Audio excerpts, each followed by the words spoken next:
What's up, y'all? It's just Rhonda. Welcome to my channel. It's Tuesday. Good morning, Motown Investor. Good morning, High Vibe. I just let the music ride till y'all start showing up. First, I see nobody, then y'all look around and I'm like, oh, everybody's here. Y'all are here and I'm here. Happy Tuesday. Happy Taco Tuesday. I ain't having no tacos today, but it's Taco Tuesday somewhere. So, as y'all step into the room, hit the like button. Don't forget to hit the like. It's very important. Don't walk into my house without ringing the doorbell. Just go ahead, hit that doorbell, hit the like. Let me know you're here. Say what's up. Get down in the chat because we always love to hear other perspectives besides just mine. I'll be over here running my mouth and be dead ass wrong. I need sometimes, not often wrong. I'm a Capricorn, and so wrongness is not something that's common to my nature. As a Capricorn, we usually right about most things, and I'm gonna go ahead and let that ride. You can feel however you want to feel about it. Good morning, Lotus Egyptian Flower. How was everybody's Memorial Day? It was quiet around here. We chilled. I cooked out, just burgers and sausages. I wasn't trying to do nothing big. I like to have the basics for holiday weekends, even though little potato salad, little baked beans, little cookout things. You know what I mean? And then my daughter came in with yesterday day two with the barbecue chicken. So we had our holiday food, and we did. I've been working on a project that I can't wait to share with y'all. Tomorrow will be the day. I'm gonna go ahead and let y'all in on what I've been doing. I did not walk this morning, however, I did have plenty of coffee to caffeinate to come over here and talk. We took yesterday off. I figured y'all were not at work necessarily, and I was like, let's just chill. It's a holiday. You did nothing, hung with the family. I think that's the best thing, High Vibe. I think the best thing about certain holidays, I mean, I realize the day is there for a reason. Good morning, T. I hung out with T yesterday a little bit, little bit. That's what we do. T, I don't have to go to the store today. So, I hung out with T because that's what we do on the weekends. And, it's family stuff. So that's what I like to do on those days. Thanksgiving, Christmas. I'm always in my best space, when I'm chilling with my family. I don't really go overboard for things like that anymore. This Thanksgiving, I kind of want to travel. And I don't mean like far. Um, I mean like just a little resort getaway. I ain't cooking. I'm putting that out there. I am giving up Thanksgiving holiday cooking. I'm not minding the idea of catering, outsourcing. But the thing I won't be doing this Thanksgiving is standing in no damn kitchen cooking.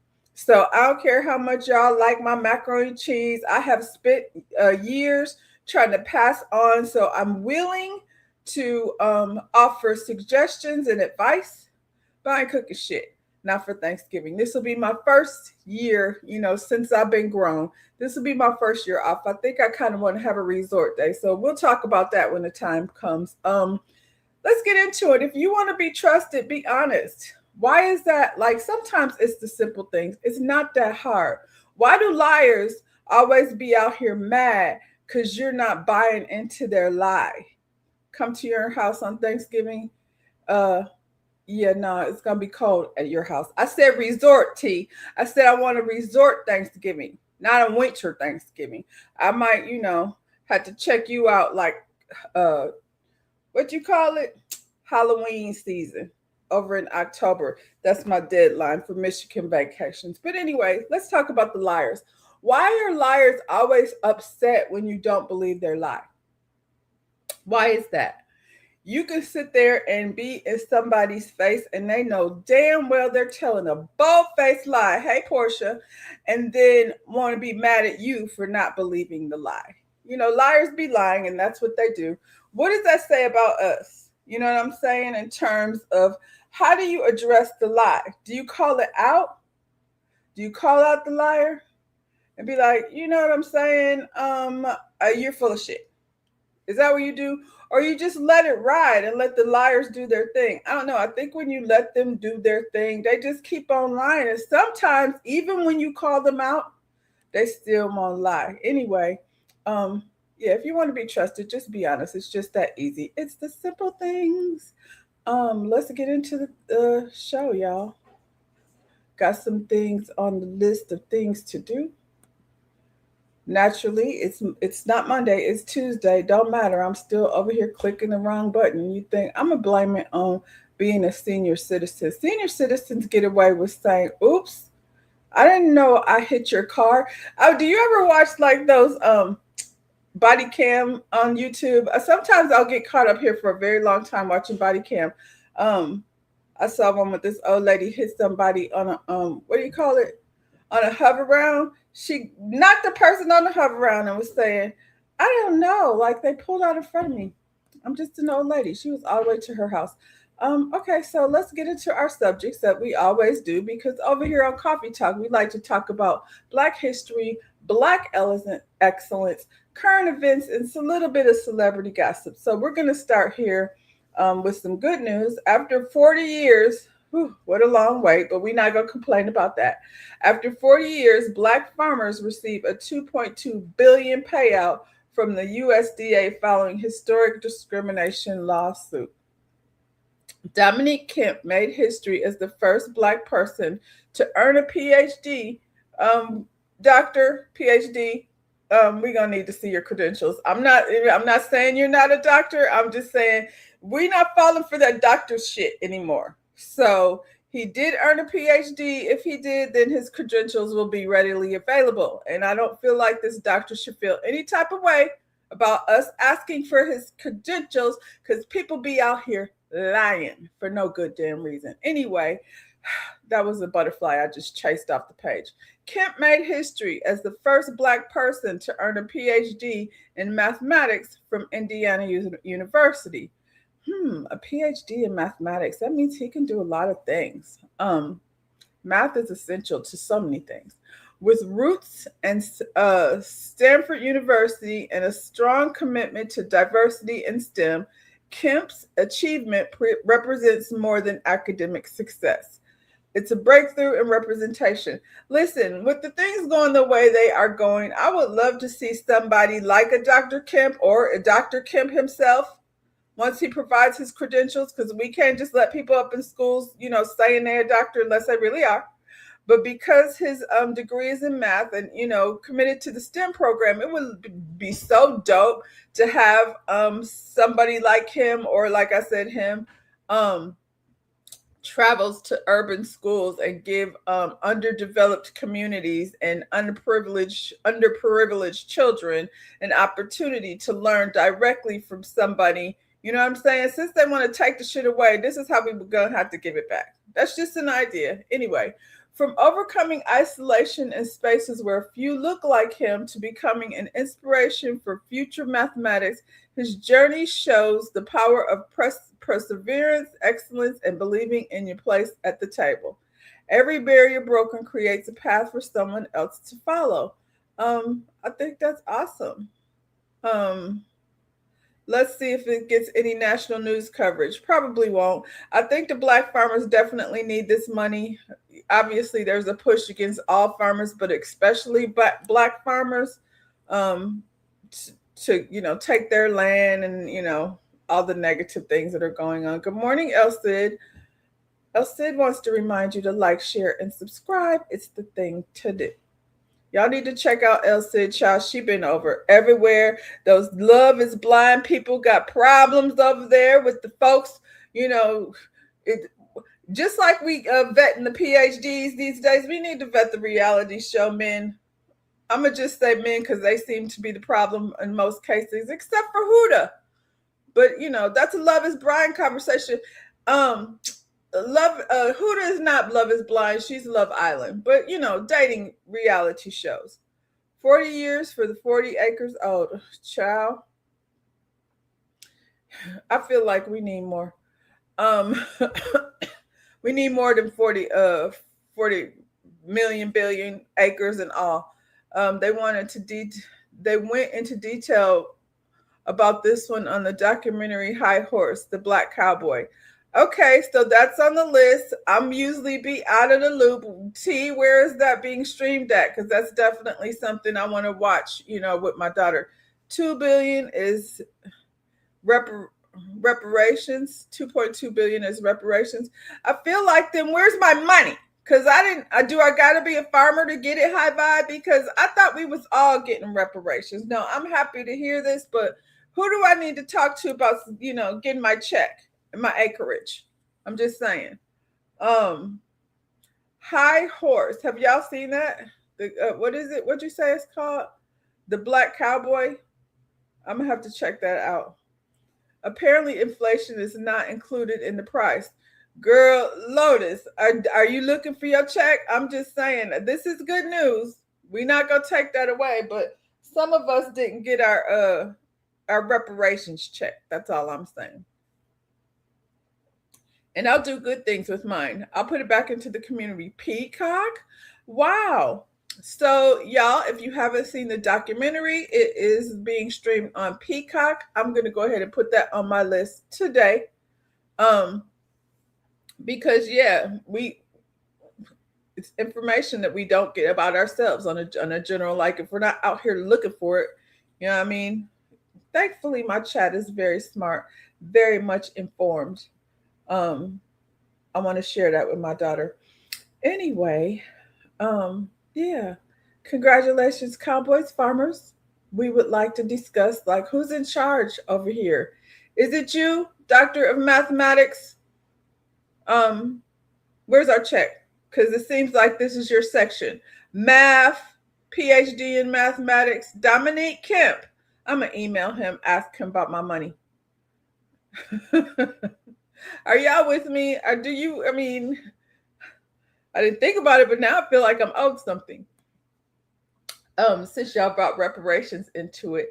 In 1954, a man was sentenced to 15 years in prison for buying a home for a black couple because real estate agents refused to sell to black people. I feel like here we are again, child. We drawing lines around, communities and things. In 1954, white civil rights activist Carl Braden was sentenced to 15 years in prison after helping a black couple buy a home in segregated neighborhood because real estate agents refused to sell to black people. This is what you call an ally. This is what an ally looked like. He was so down for the cause. He is now inmate number 46924. I don't think he's still inmate number 46924, but that's how down he was to get things done. Child. I need a person here just to push buttons for my incompetence. What do they call it? User error. Who got the community garden error? I don't know, El Cid. I'm trying to find out. We need some checks and we need some balances. Apparently, Mr. Dominique Kemp is over here very PhD'd in math. And so we want to know, I knew somebody was going to say it when I seen Ben Carson sis standing next to him. Ben Carson, we know he got a good chunk of the money.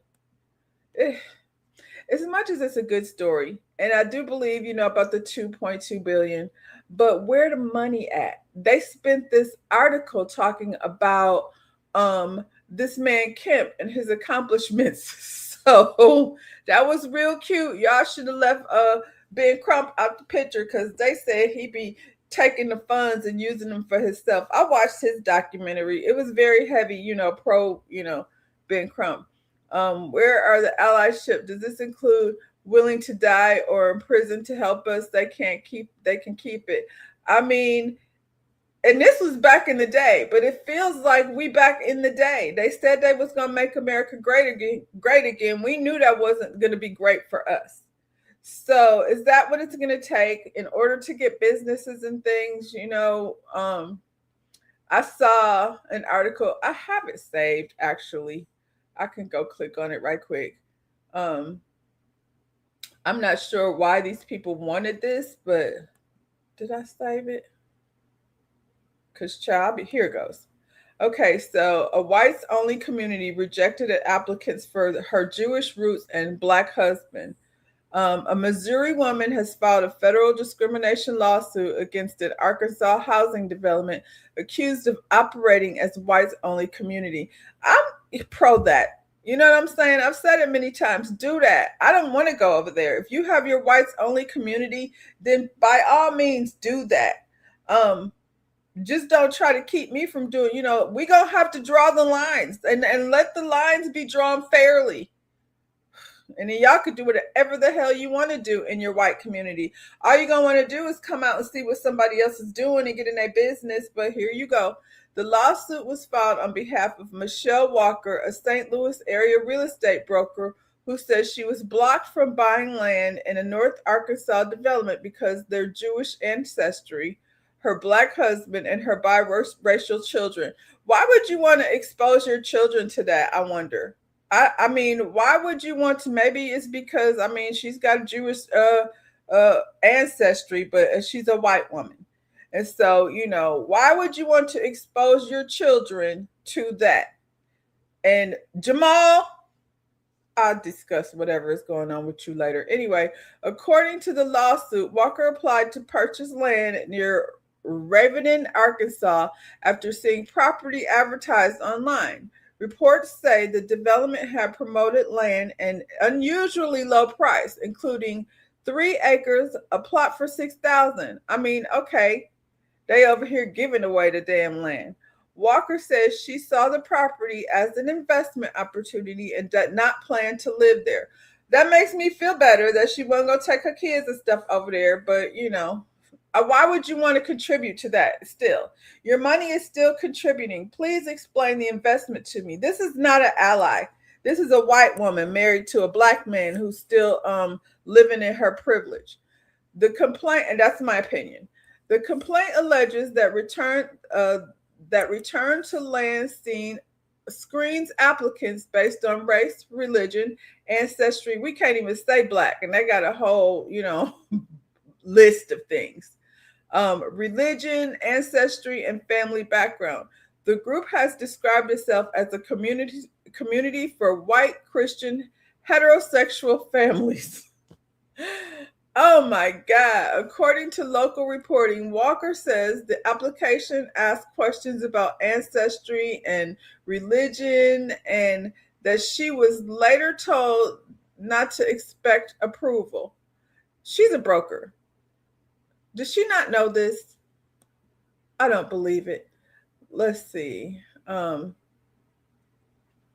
You said you just looked up that case. He was only served 8 months. It was overturned on appeal. He passed away in 1975.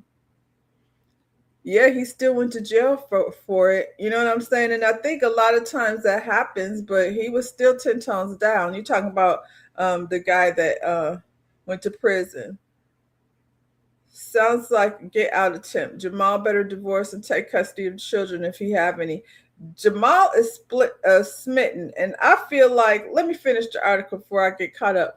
I feel like people that are in a get out situation get their ass in there because they want to, like Soldier Boy.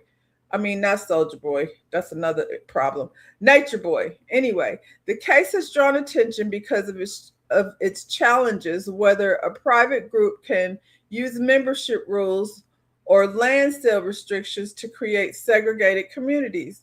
Legal Aid of Arkansas criticized the alleged exclusion, with executive director saying a whites-only community is illegal, discriminatory, and unacceptable.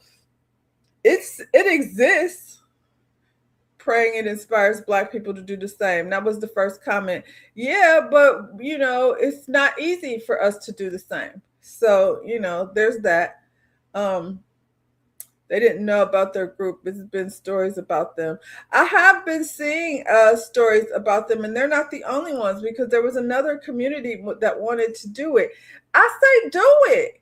I don't want to live next to a bunch of racist Christian heterosexual people anyway. I'm just saying. I would much rather they go, stick themselves somewhere in a commune and live their life. They, like I said, they're not going to want to stay there. They're just going to want to be outside, causing problems down to the Walmart, trying to make, get your whites only Walmart inside the community and do your thing. And so we can live our life normal. There are whites only exclusive communities everywhere. Most golf clubs Oh yeah, most golf clubs, that's how they do it. I remember in Atlanta when I lived in Atlanta. I worked at the financial center, Atlanta Financial Center. I worked for a law firm up there. I was an office attendant, um, fancy name for housekeeping. But I got paid a lot of money to walk around in this, five floor law firm, five, six floors. I think they had about four floors, I think, of the Atlanta Financial Center, mind you. So my work day was spent like in this, at the top floor of the financial building. The views were beautiful. All I had to do was basically clean the lunches and things out of conference room, make sure, coffee was stocked. I didn't have to I didn't have to do like clean the bathroom or any of that stuff. So yeah, I got paid a lot of money. It was like being a flight attendant in an office building. Um there was a private country club at the top floor.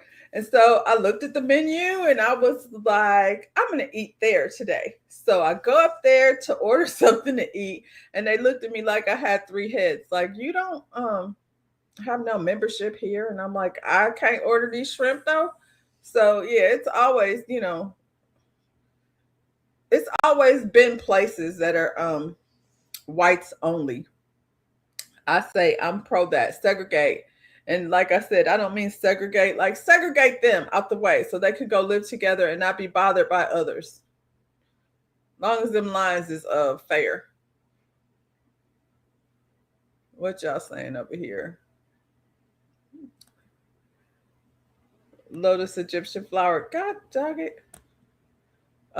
Jamal needs the spirit of Harriet Tubman to go grab the others if they want to get out.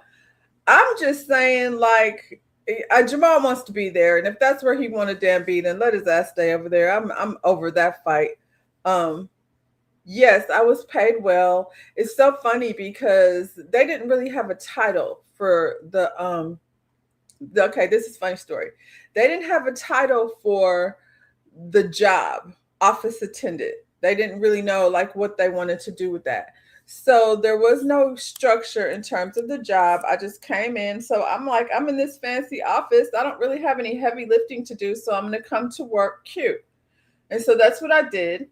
Um, and it's Atlanta. So, I'm a fashion school graduate. I knew like how to handle that situation.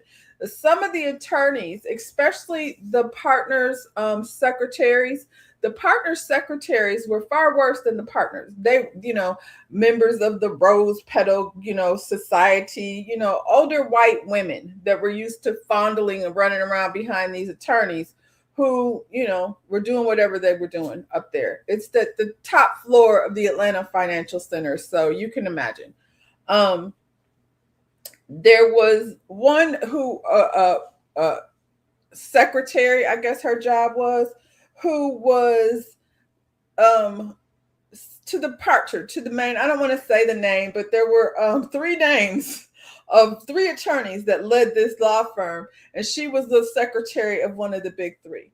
So they're having a meeting. They request water and coffee. I come in the meeting, and they're having a meeting with some, I want to say Middle Eastern. That's what the people look like. They were a little flavorful in there, but also a lot of money. It was the father and the son. I was maybe 30, you know what I'm saying? So I don't know. I wasn't even 30 yet. I was still in my late 20s. So I go in there, I look at the son, he fine, he look at me. It was obviously like exchange between, hey, you know what I'm saying? And so when I walk out the office after bringing the coffee, this lady, this secretary is very uncomfortable with the attention I'm getting from this probably prince of some country in the Middle East sitting up here having these conversations. And so next thing I know, I'm getting a call from the operations manager.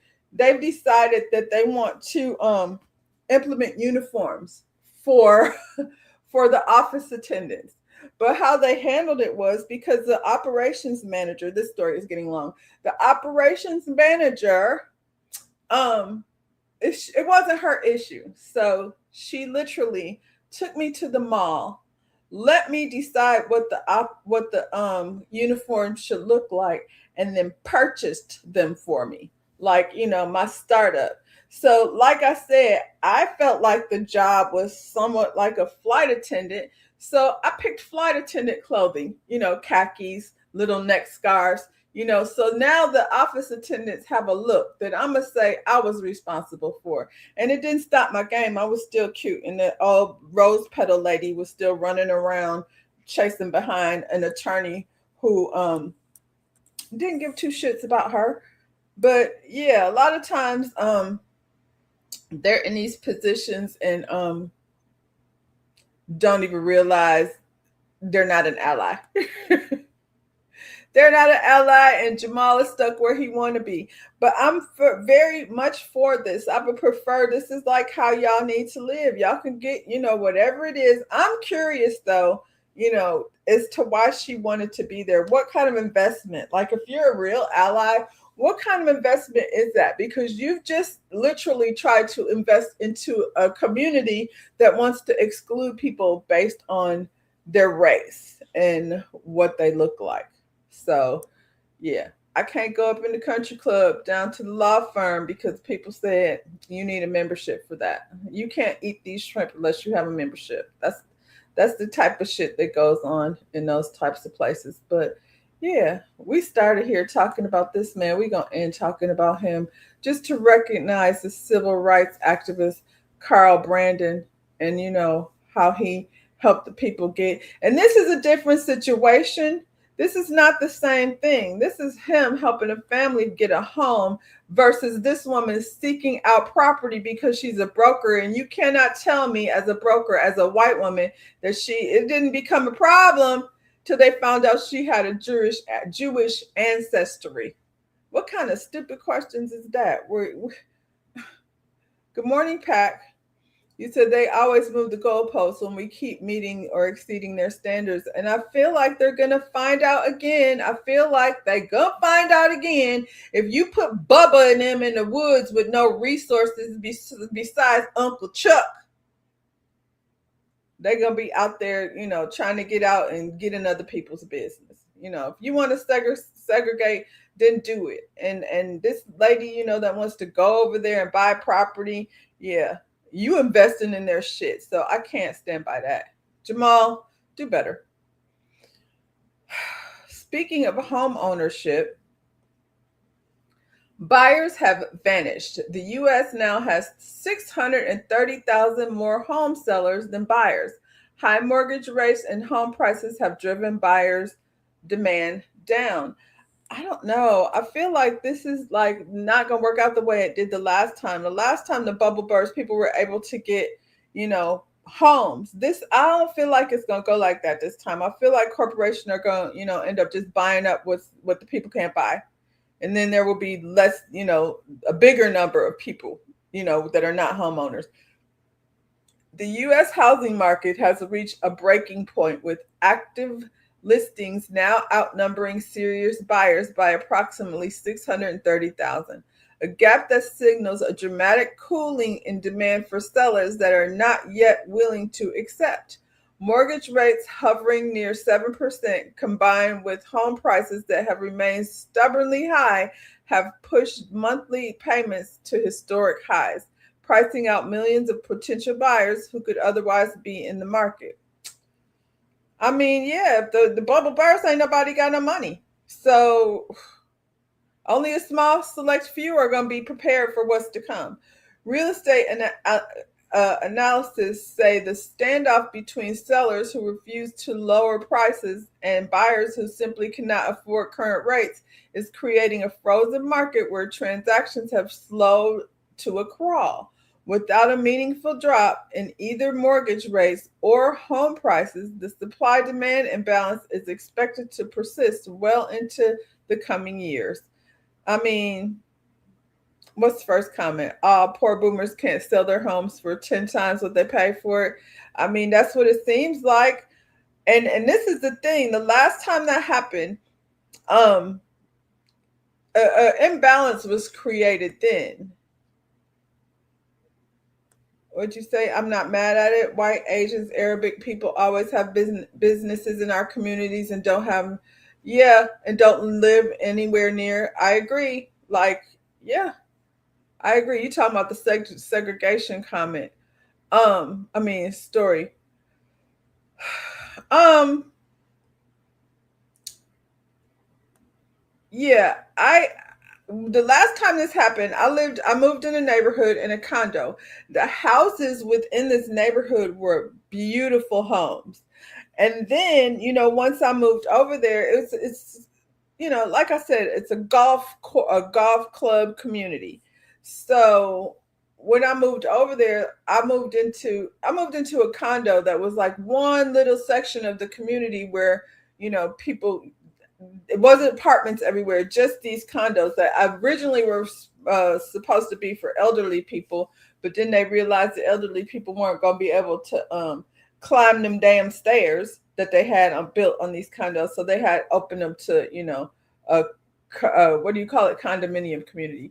But when I lived in that community, when I would be out walking, I'm like, these homes are so beautiful, but they ride like I am. Like the cars didn't match. There weren't luxury cars. There was like Honda cars and Toyota cars and Nissan cars. And I was like, these people over here in this neighborhood, every now and then you would see a luxury car, but mostly it was just regular cars. And I was like, these cars don't match these houses.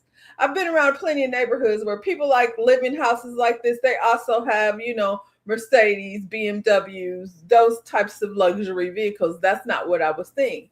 And it was because when the bubble burst, regular folks were put in a position to be able to buy these very nice homes, but they were still regular folks, you know what I'm saying, doing regular jobs. And so when the opportunity, when the bubble was over and the prices start going back up, I'm like, you can't sell your house now, even though it's a nice house.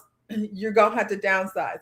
You're gonna have to move. If you decide you want to move and sell your house, you're gonna have to move in something that's not as nice as the house, that you're living in right now. So that started probably 5, 6 years ago. And so here we are, stuck. I don't know what that means. I don't know what that means because Americans right now are struggling to survive.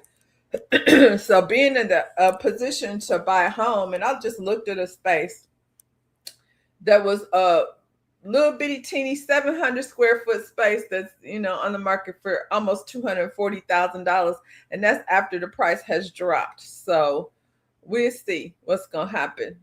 But we stuck, and the people with no money, we can't unstick because hell, we don't have the money. So,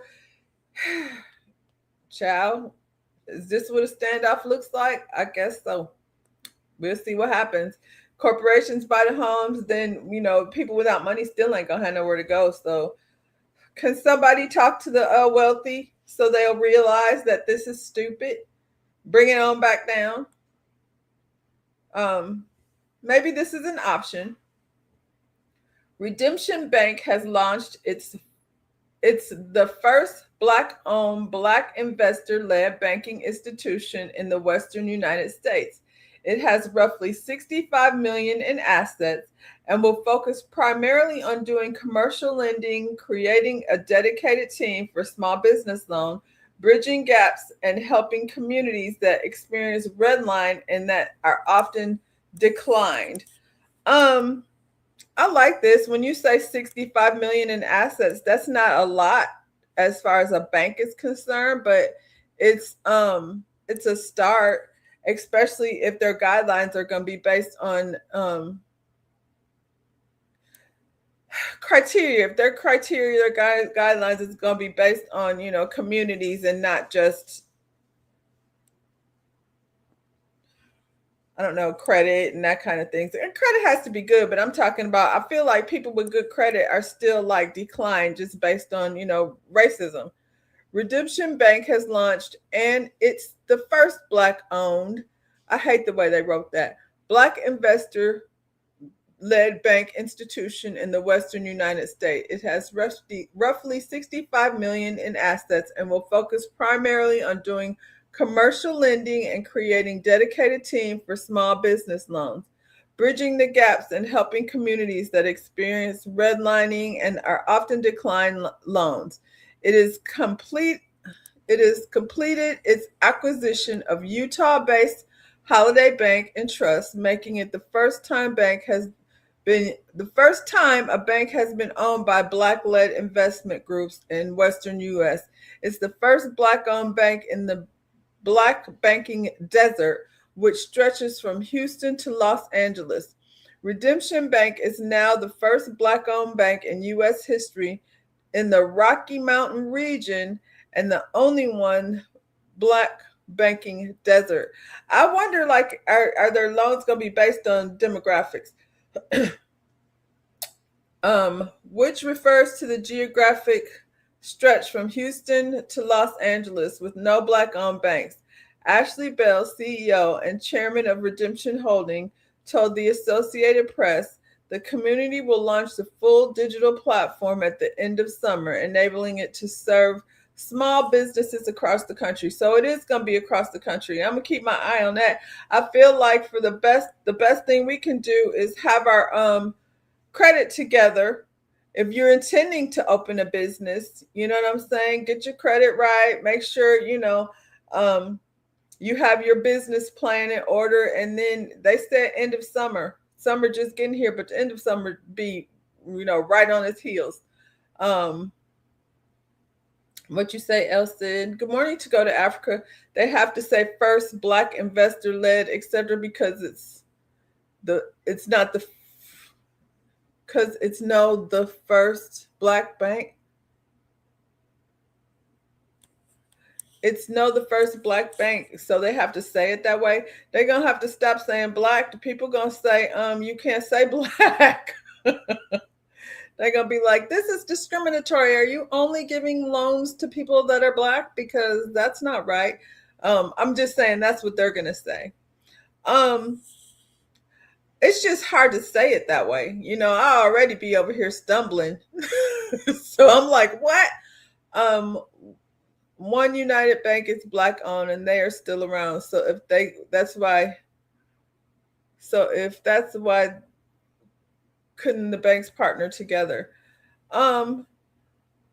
Maybe they could, but I think maybe it's a good idea to have options. I don't know. So then we have more than one Black bank to go to. And I definitely want to know more. I have a lot of questions. But like I said, at the end of the day, at the very least for us, instead of going in now, if you're talking about redlining, because Fumi on Bell Collective Birmingham was telling a story about her and her husband going to purchase their dream home. Obviously, this is in Birmingham and not being able to do it. So, I'm wondering, like, how getting the funds is one thing. You're talking about for commercial businesses, but being redlined, that's a whole different thing. You said they could merge and be a national bank. They could. I would say these people are just getting started. They're not official even until the end of summer. So maybe those are things that are going to happen in the future.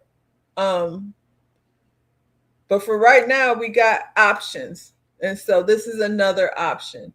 And yeah, hopefully it will put us in position, because even to get commercial loans, and like T was saying earlier, you could go in any community and they have Chinatown and Indian stores and all different kinds of communities come together. They live together. They have businesses outside of their communities. It's in the Black community, then don't treat folks well. I have gone into a beauty supply store, an Asian run beauty supply store, and I was like, dang, at least they say hi. And Sally's like, y'all are off the chain here, so then why are you in here?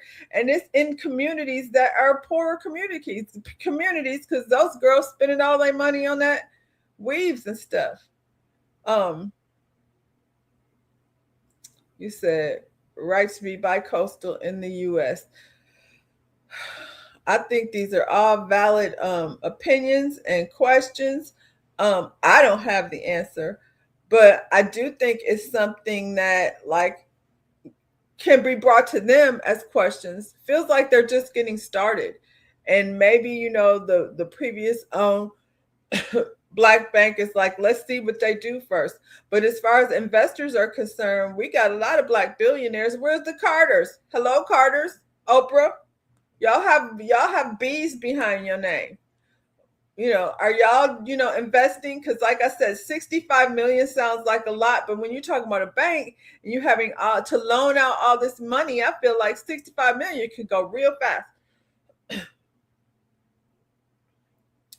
You said every major city has its Chinatown. We have the hood, but low-key Chinatowns are Asian hoods. Folks are poor, and yeah, they all live, in the same homes. They all live, work at the same places. They, coming, I think, from the mentality of their country. You're talking about third world countries. They come over here. It's nothing for them to like all pile up in a house. And they keep the money within the community. I don't know that they want it, you know what I'm saying, to live outside of their communities, but they own their businesses. There was a Black-owned bank in my hometown that was established in 1907. You said was, so does that mean it's gone? We were thriving back then because we were segregated. I'm just saying segregation, has always been a financial positive in the Black community, but we also get monitored by, the government. Even when we're thriving, that's why they don't last, because the government monitors them and they do not want Black folks, thriving. For their economics, is not what they look forward to, because then you got to get into conversation about voting and, we talk about that as we need to, child. You said you think it's still there? Wow.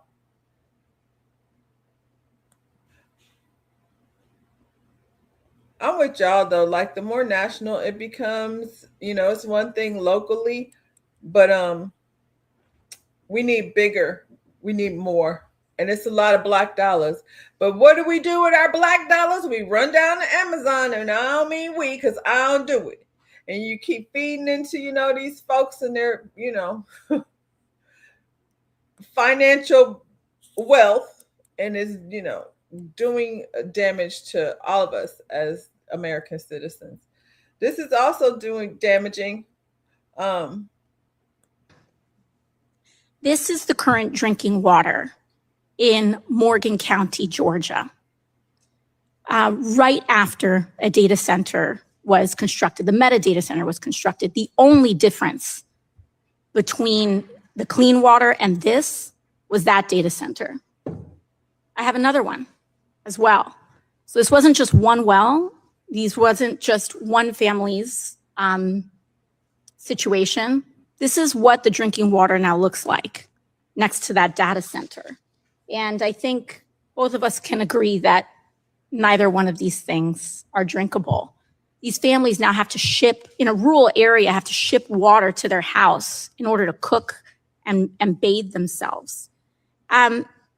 Now, I'm curious if the EPA plans any investigations on how data centers are affecting water quality and availability. I understand what you said about the rule, but are there going to be any open investigations on this issue? So as soon as I get back to the office, I will be looking into exactly what you've just talked about, because anywhere, whatever type of construction it is a priority to ensure that water quality standards established by EPA are being met. And so we'll be looking into that certainly. Thank you. I sincerely appreciate that because I think this is of utmost importance, and we're seeing this happening across the country.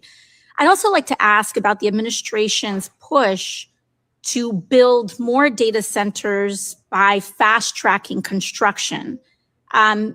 Because the administration's been issuing executive orders to fast-track data center construction when we know that water quality is encountering major issues. Are there any mandates for data centers to do water quality testing prior to construction?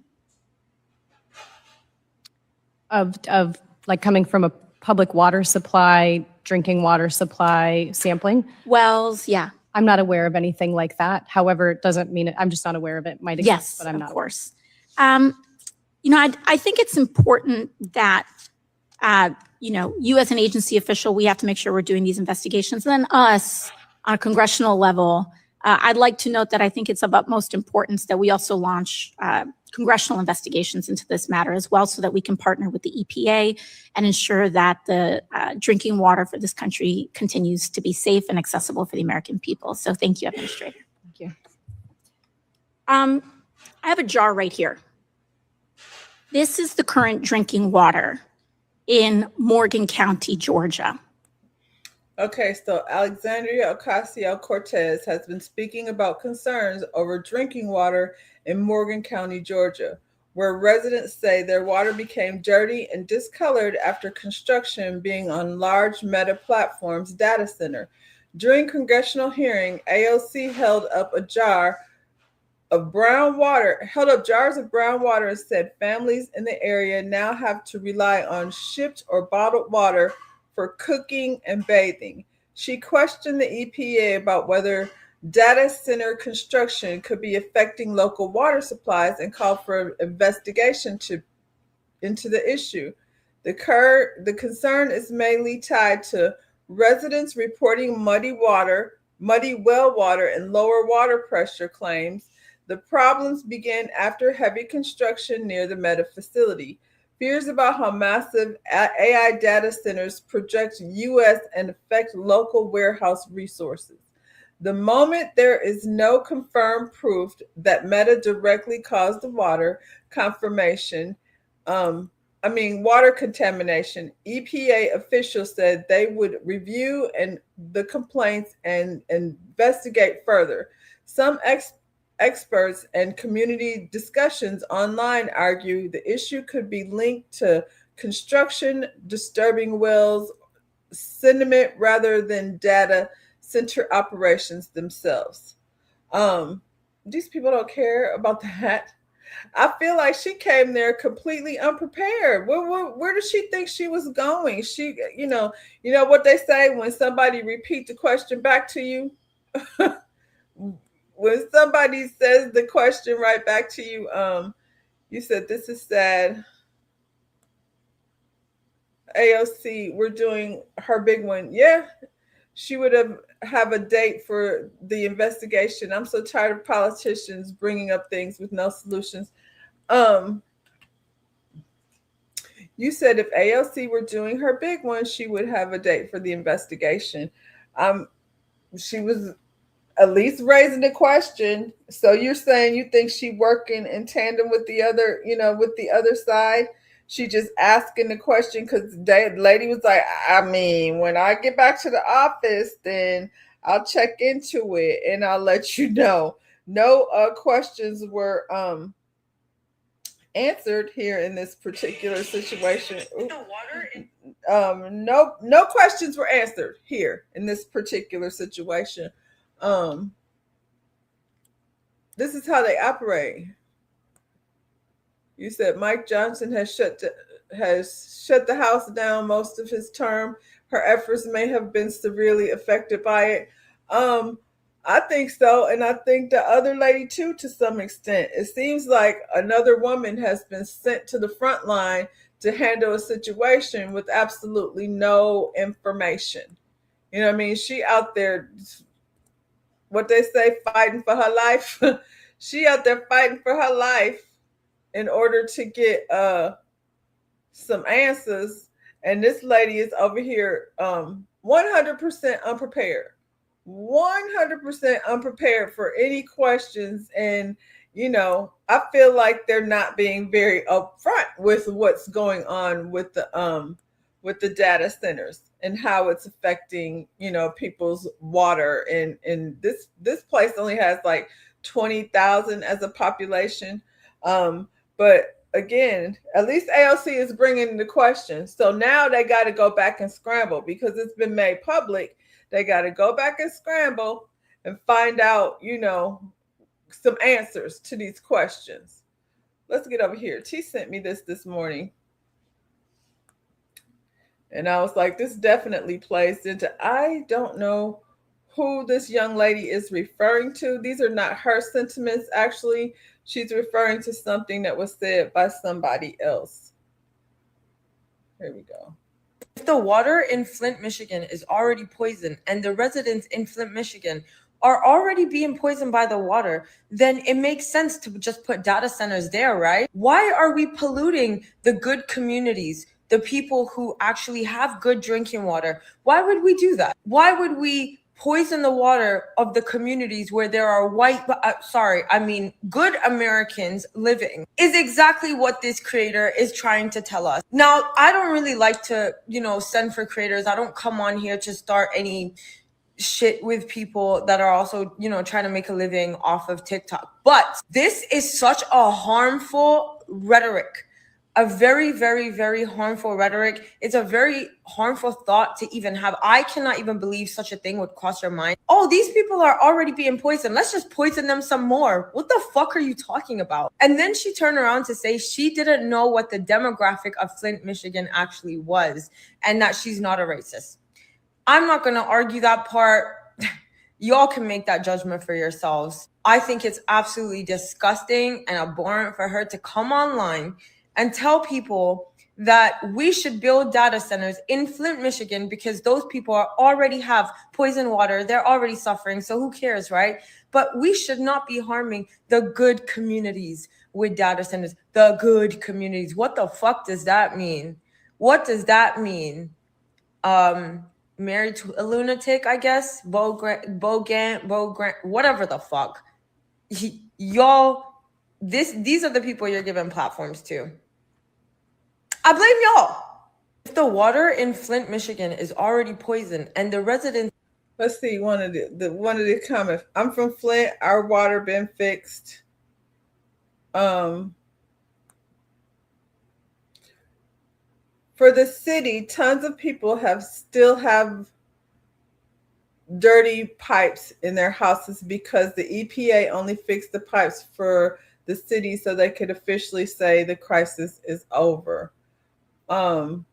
Not at all. Some say you are correct. People love to focus on the negative. T, what's the T on the Flint water? You said this administration never answers questions. It's true.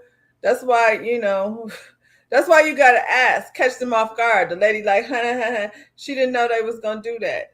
The way this administration worked, they just find somebody. Barbara, do you have anything on your schedule today? I need you to run over there and handle this conference, because AOC is over here talking and we don't like talking to her. To go to Africa, AOC is one of the hardest working congresspersons. It's probably very difficult for AOC to get data. Of course, and she's a woman. They're going to be shutting her down at any given opportunity. And also, like I said, send somebody that's not qualified. Where is them construction workers? Because I feel like a lot of times they be down there going, this ain't going to work. We probably shouldn't do this. So, but the people keep going. They could have met with external contractors to conduct an investigation. The government will pay the bill. I think I want to go to Africa to some extent where maybe she won't have the power to do that until she confronts them. Now they have to start providing answers. It's easy for them to shut people down, put you on hold. We'll get right back to you. They send this girl over here who's not qualified to be like, I don't know. I don't know anything about that. Don't forget the agencies that previously handled those issues have had severe cuts in funds and personnel. It's a trickle-down effect, y'all. I'm going to just go ahead and still say that now it's on Front Street. It's all over the internet. We over here talking about it. The more eyes that are on it, we should not go back a month from now with dirty-ass jars of water. That's when you're like, we brought this up a month ago. What's happening over here? You got to keep pressing them. Your great-great-uncle started a bank in Pennsylvania. Wow, Motown Investor. Is it still open? Robert Adger.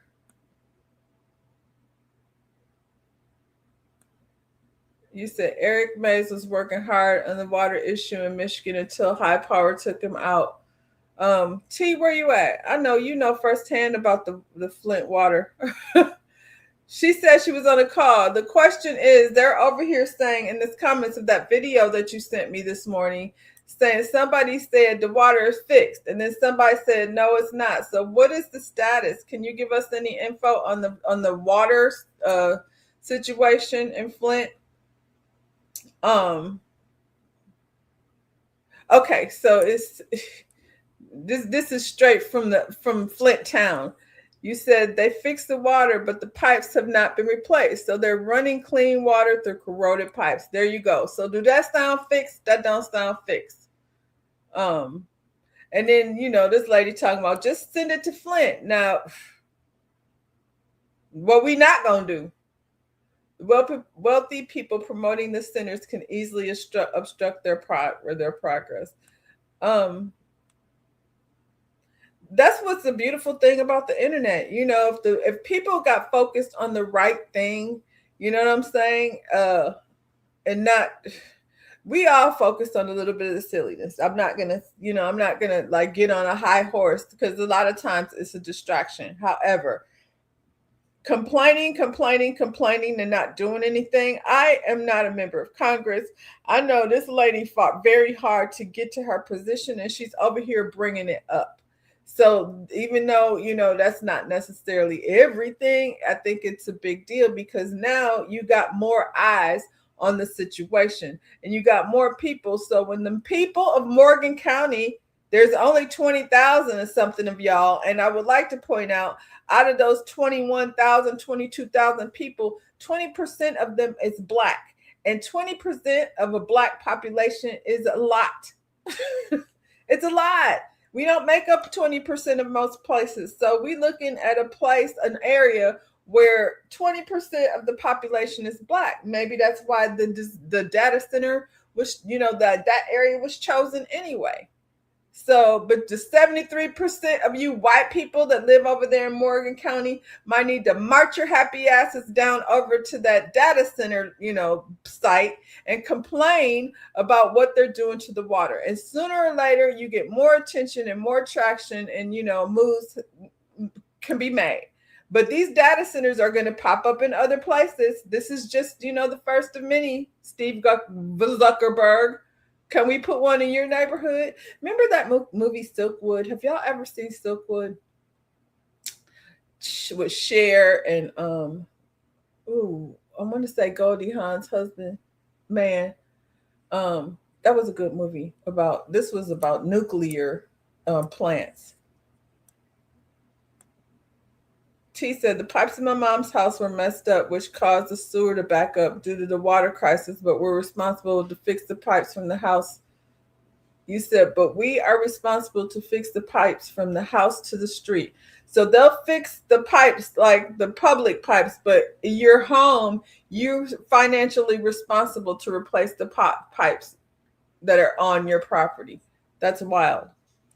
And you weren't there to cause the problem. And they had to pay the water bill for water they couldn't drink. Oh, child, this is Georgia, wherever. This is just the beginning. If anything, you know, Flint is a example of what can happen, and them moving things through. And while them three men stood up there cheers into the water change, you know, this is another thing. Geographically, Michigan it's right, and it's surrounded by clean water. It's the Great Lakes state. It's surrounded by clean water. So this is just a money move, and they sacrifice people's lives, you know, livelihood, and don't give a shit. And now they're trying to make them financially responsible. The other percentage is probably wealthy communities don't usually have these issues. They don't. And 22,000 people they look at that like that's nobody. Y'all better speak up. Louisiana has a water crisis. Where else? Jackson, Mississippi had a water crisis. And these are places with, you know, Black populations larger.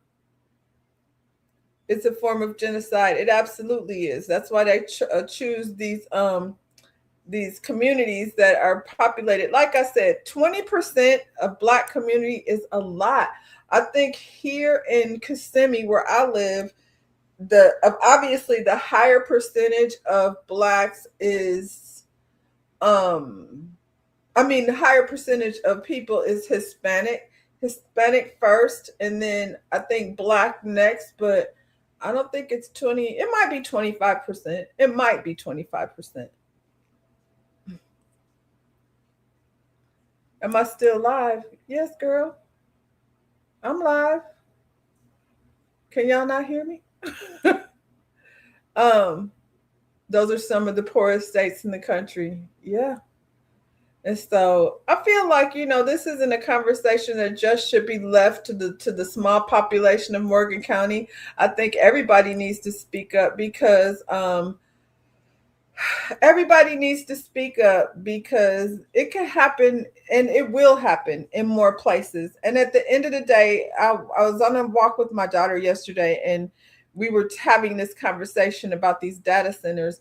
There is no reason to be collecting this much data on people. It just doesn't make sense. These data centers are collecting information on people for what? Tracking what? They do not need that much control over our lives. RPC in house. You said Georgia had a water issue this week, reported on the news. Yeah, it's probably the same one we're talking about, because data centers are going up in places that are poor and populated with probably more Black people than most, child. What else we got going on? There's a lot on the list. We took a long weekend, and so we have to catch up. That's what I'm doing today. I'm not eating tacos. I'm going to do my best to catch up, so I'll be back on schedule tomorrow. What else is going on? Oh, let's hope for this. This sounds like a good thing for the people. I've been wondering where Anonymous been. Iranian hackers are threatening to erase the debt of every American and boost credit scores to 800. Financial chaos is now a real possibility. I want to see it. I want to see what happens. If I get to be at 800 at the end of it, how they going to fix it? Let's see. They'll just target Black people again. That's not funny. Chaos or financial miracle. Iranian hackers threaten to wipe U.S. debt. The financial earthquake. That's what the title is. Title is The Financial Earthquake. Iranian hackers threaten to breach U.S. credit bureaus. They promise to erase all debt and give every citizen an 800 credit score. Cyber warfare has taken a surreal turn. Hackers groups like Iran have issued a direct threat against the major United States bureaus, Equifax, Experian, and TransUnion. The message is explosive. They claim to have the capability to infiltrate the system completely, delete every American's debt record, and reset all credit scores to perfect 800 points. While the Pentagon reinforces its digital defense, the public response on social media has been a mix of shock and defiance. Many citizens suffocated by the cost of living have responded with the ironic, "I double dog dare you." Absolutely. Let's see what happens. Why not? Why not? What can happen? Like, all y'all got to do is push reset or something? I don't know, but let's see what happens. Reflecting the level of economic desperation felt under the current administration. What do y'all think? Let's go? Yeah, seems to be over here on our channel. Seems to be a go. We all say, let's go. Wait a minute, what'd you say, Motown Investor? I tried watching the other people news. It was lackluster and underwhelming. That's because we having real conversation, Motown Investor. This is coffee talk. This is not necessarily like news. Like, we talk about subjects that are news, but we sitting up here sipping on our lactation. What do they call it? Libations. I don't have no alcohol. I'm definitely alcohol free. It's just caffeinated. I don't know if that's any better, but I'm sober. But we just over here chitting and chatting and things. That's why. That's why it's not boring. That's what I mean. And it's a smart community over here. So we always walk away with more information than we came over here with, including myself. The story that eventually you will be surveilled to the point of being told when you can leave your home. This makes me glad I'm on the other side. And when I say the other side, I mean, on the down slope. Like, I'm not at the beginning of my life. I don't plan on going nowhere no time soon, but I mean, out of the US is definitely high on. Y'all, when I tell you I have spent the last week in Panama, Bukete seems to be, of interest to me, but I'm going to Amsterdam next week. So I'll let y'all know. I don't mean physically. I mean, taking a tour of Amsterdam via YouTube and see what makes more sense to me. I'm not really an island girl. Like, I live in Florida, but the island lifestyle is something different. You say Orange County, Southern California had a chemical spill, toxic, burning a whole pot of cancer fumes in the air this past weekend. Ooh, that's terrible. I didn't hear about that.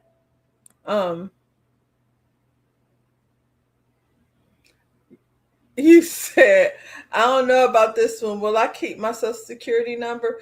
It don't matter. Everybody got it. Everybody got it. Your social security number is circulating right now as we speak.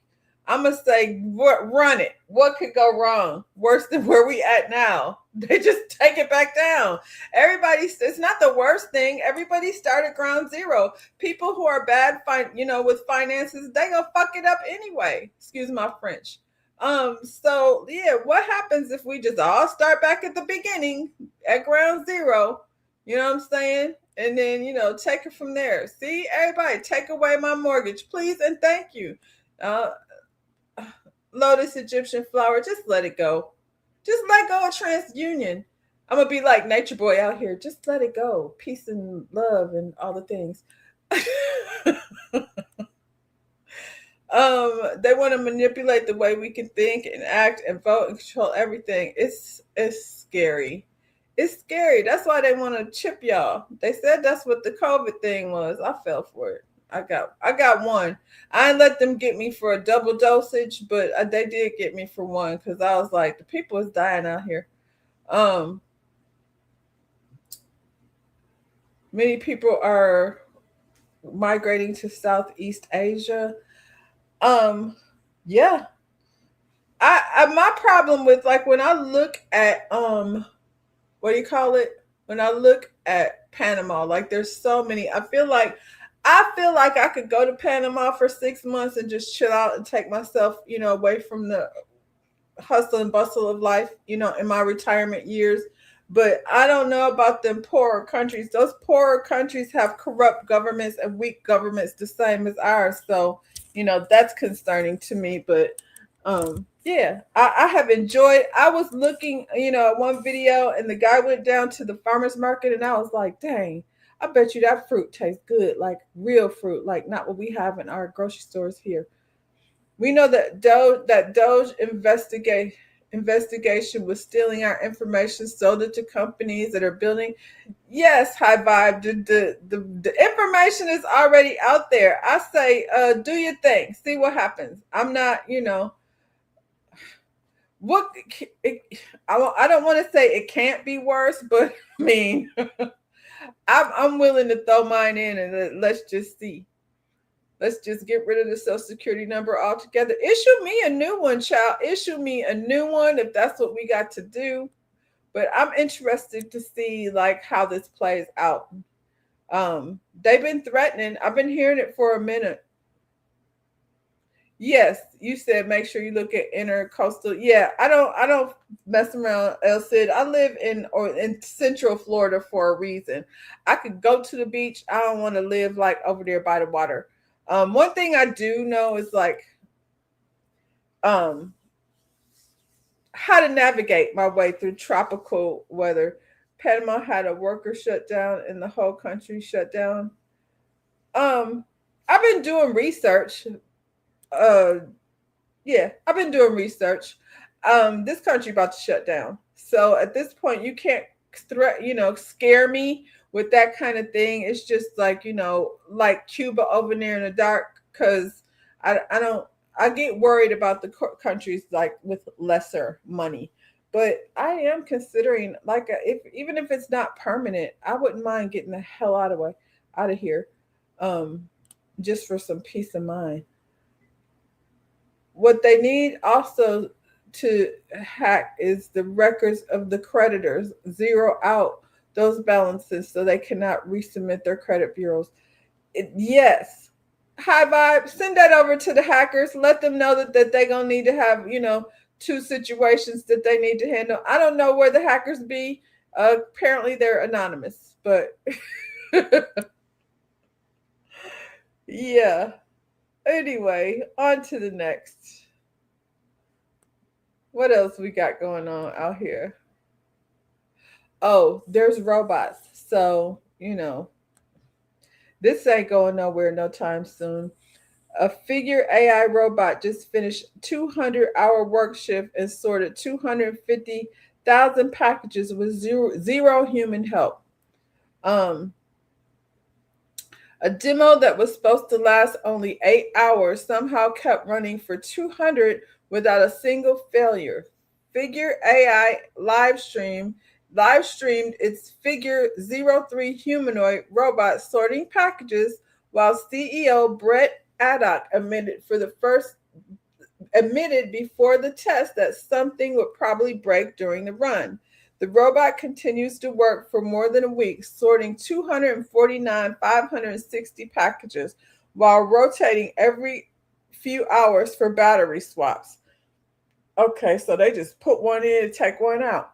Powered by Figure's onboard Helix 2 model, the system operated with no teleportation or remote control while continuously scanning and sorting packages.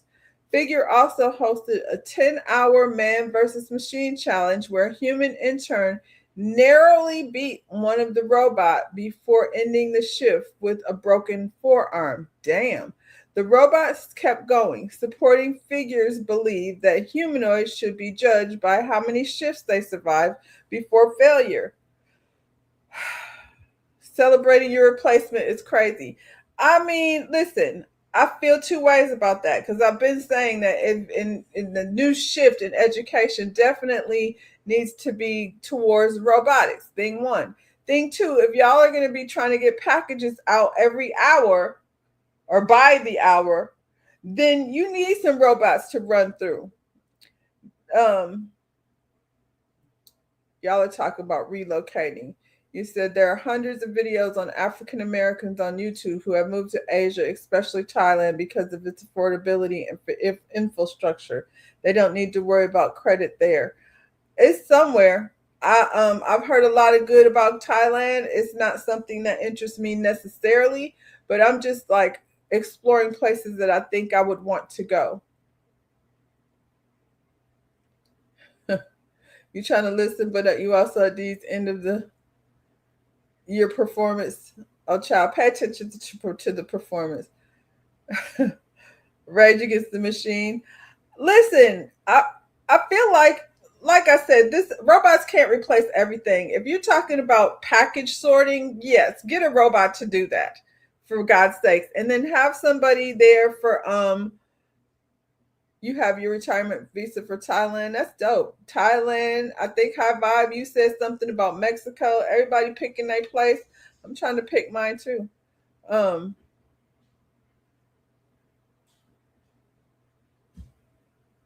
Anyway, back to the robots. I feel like sorting packages is a robot's damn job. Now, if you're a factory worker and that's your job, maybe you should get some training in robotics, because that's what's happening here. So for everybody who's contemplating going back to school, that might be something you want to consider. But as a business model, you know what I'm saying? I could see why sorting packages, there has to be other jobs, but to me, it's just another machine. And machines are flawed. Not all of them are out here, having perfect record with no mistakes being made.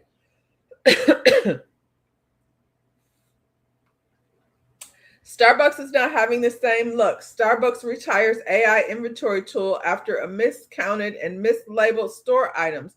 The company fired key employees with the hope that AI tool would be more efficient. They were wrong. Starbucks pushed into automate store inventory with artificial intelligence has reportedly hit major setbacks. The company has retired its AI-powered automated counting tool across North America after workers and reports said the items miscounted and mislabeled store items, including similar looking products like different types of milk. Oh no, you're gonna have a lactose people out here farting with stomach aches, robot? That's not good. The tool was originally promoted as a way to make inventory checks faster and easier for baristas. Starbucks said the system used computer vision, 3D facial intelligence, and augmented reality to scan shelves with handheld tablet and instantly identify what was in stock. The company framed it as a way to help stores avoid shortages of key items like milk, cold foam, and caramelized drizzle. Maybe they're gonna have to make their packaging more distinct. According to recruiters, according to who?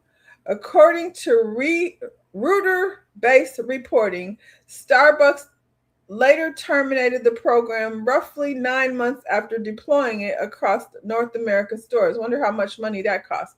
The automated counting app reportedly struggled with accuracy, sometimes confusing similar milk products or missing items altogether. Starbucks told employees it was retiring automated counting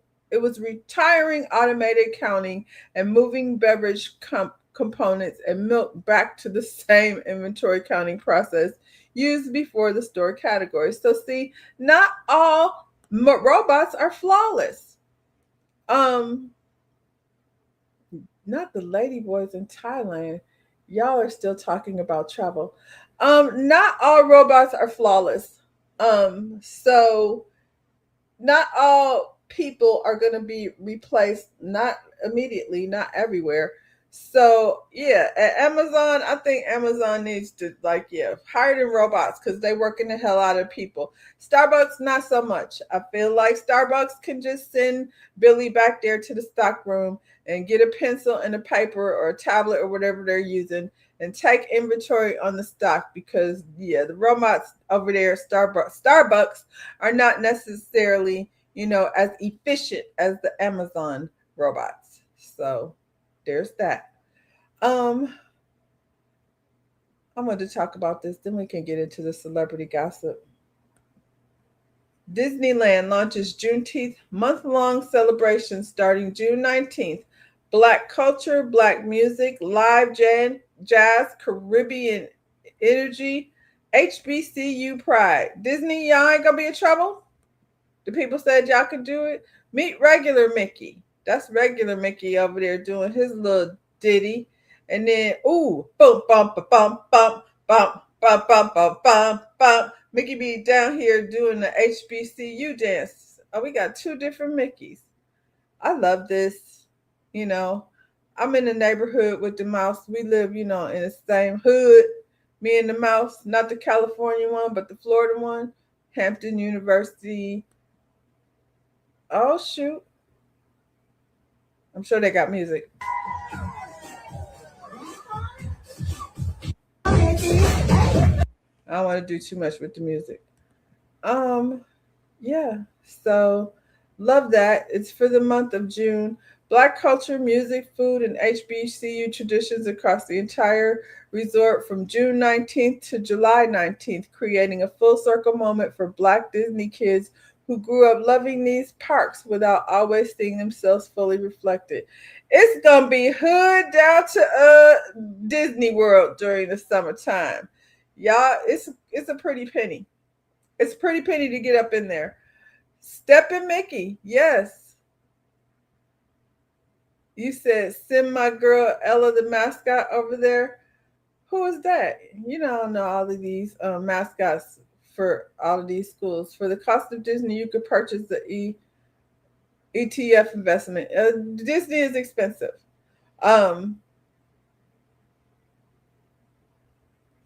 I'm here for it. You know what I'm saying? Like I said, I'm in the neighborhood with the mouse. So this is what I want to see. You know what I'm saying? It's gonna be very hot. So y'all stay hydrated over there down to the Juneteenth Disney festivities, because Disney gonna charge you $75 for a bottle of water. They'll charge you $5 for some soda because they know you gonna get thirsty anyway and come back for that water. They do let you bring water. And the last time I went to Disney, they still had water fountains, which I thought was gross. Disney always had hot water coming out of their water fountain, so you will end up purchasing that $75 bottle of water. But yeah, yeah, come enjoy the festivities. We got, Mickey down here, doing HBCU things. Now I saw this and I was like, you'll send me Ella. Okay, you can send me Ella. I'm not familiar. I'm all for representation, but I happen to not agree with this. I don't like this at all. Singer and entrepreneur Khalees launches Make It Brown collectible toy line, reimagining iconic characters with Black representation. We got Woody over here, Black Woody. I don't know. I don't know why she's focused on Black Woody. Khalees created limited edition Black versions of beloved characters through her Make It Brown collection, a business move that reimagines iconic figures while centering Black representation and spotlighting Black culture that has been historically erased from popular media. I don't know. How come we can't just have Black characters? I don't know, because I feel like I'm talking out of both sides of my neck. I was here for the Little Mermaid being Black, but I don't know about Black Woody. I just feel like, how come we can't just have characters that are Black? You know what I'm saying? We can do a different character, just make him Black. Why are we painting Woody Black? You talking about you would go to, yes, Disney at Juneteenth celebration. I feel like it's gonna be a good time will be had by all. And for all of the people that want to be segregated, stay away until August. The kids gonna be like, that's not what he looks like in the movie because he's Woody. You don't have to, yeah. That's not what he looks like. And if they made a live action Toy Story, I would not expect Woody to be played by a Black actor. I just feel like we need characters that are Black. You know what I'm saying? We don't have to paint Woody Black. That doll looks creepy. I'm sorry. We have our own iconic figures. I agree, High Vibe. Khalees focused too much on on Blackwood. Maybe she wasn't getting it from Nas, so she was like, his name is Woody. I don't know. I just feel like I'm fine with Woody being like Woody. He don't have to be Black. There could bring in another Black character. You know what I'm saying? Anyway, Khalees, good luck, I guess. I don't know about this one. I don't want it. I want my Woody to be white like he was in the movie, and that's where I'm going to leave it. I saw this and I was like, if I don't talk about it today real quick, then I'm going to forget about it. Brandi Glanville, who doesn't look anything about like Brandi Glanville. Y'all, this is what Brandi looks like now. If she told me she was Brandi Glanville, I would tell her she was a damn lie. She says she may have contracted sexually transmitted ringworm in her throat. I don't want this lady drinking out of my glass. I don't want to be nowhere near her. Some things are better left unsaid. Brandi, you ain't got to tell all your business. Brandi says has some concerns about her sexual health. The Real Housewives of Beverly Hills alum says why she may have contracted a form of ringworm down to her throat. I'm not going over there to read the article because what else can you say? She looks like an old Kim Zolciak. Kim might have ringworm in her throat too, allegedly. I don't know. I made that up. So don't come over here with no bullshit. But Brandi is saying that this is what has happened. And I feel like this is the kind of information that entire sentence was load. What, that she has ringworm in her throat? You couldn't breathe the same air. You don't want to walk in the room with Brandy. You think she might breathe some of them throat-driven ringworms all on you? Ciao. Anyway, this is what's going on. Brandy, I don't know. It's a possibility. I don't know what Brandy's been putting down her throat, but now I know why. What's her name? Manzo? Carolyn Manzo was saying, that you assaulted her, because it's one thing to try to kiss somebody, but if you got ringworms in your throat, that's completely different. Now you need to be sued. Hopefully, the person that diagnosed her is a real doctor, because we have people out here who are not real doctors. And I'm going to say this. This Amanda Seales, I've been on the fence about whether I was really rocking with Amanda. She's been getting on my nerves for a while. I feel like Brandy,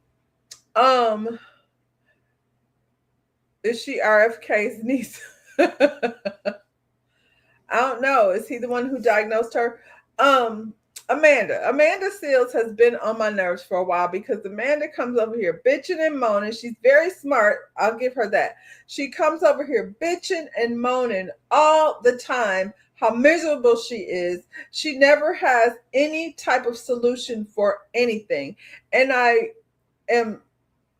shouldn't be, but I'm surprised that this is like the sword she wanted to throw herself on. So let's go ahead and listen to what Amanda had to say about the fake doctor. I'm beginning to think that this is a bot thing. Why are you so obsessed about this? Okay, she lied. I can see if she lied and harmed people, but she was on my podcast and she was brilliant. I think it's fucked up that she lied. The fact that she would use the word brilliant is disturbing. The fact that she would use the word brilliant to describe Cheyenne Bryant, who I've not heard her say anything brilliant. I have only how you hear some, you squint your eyes and you be like, what'd she say now? That's all I've ever given Cheyenne Bryant. I gave her credit for obliterating what's his man? Cam Newton. That was entertaining. But when she ended the interview, she ended it with 50 Cent is a great man. So I was like, I don't know about this lady. That was my first time meeting her. It felt like she came over there to seduce Cam Newton. You know what I'm saying? And that's what it was giving. But anyway, brilliant Amanda. Come on. And then that's that. The need to, if y'all went this hard against Kamala Harris for supporting a genocide, then what would that would matter to me? Did Kamala Harris steal her boyfriend? Is there a man out there that Amanda Seales liked a whole lot and then he got snatched up by Kamala Harris? Because the way Kamala has nothing to do with this is child.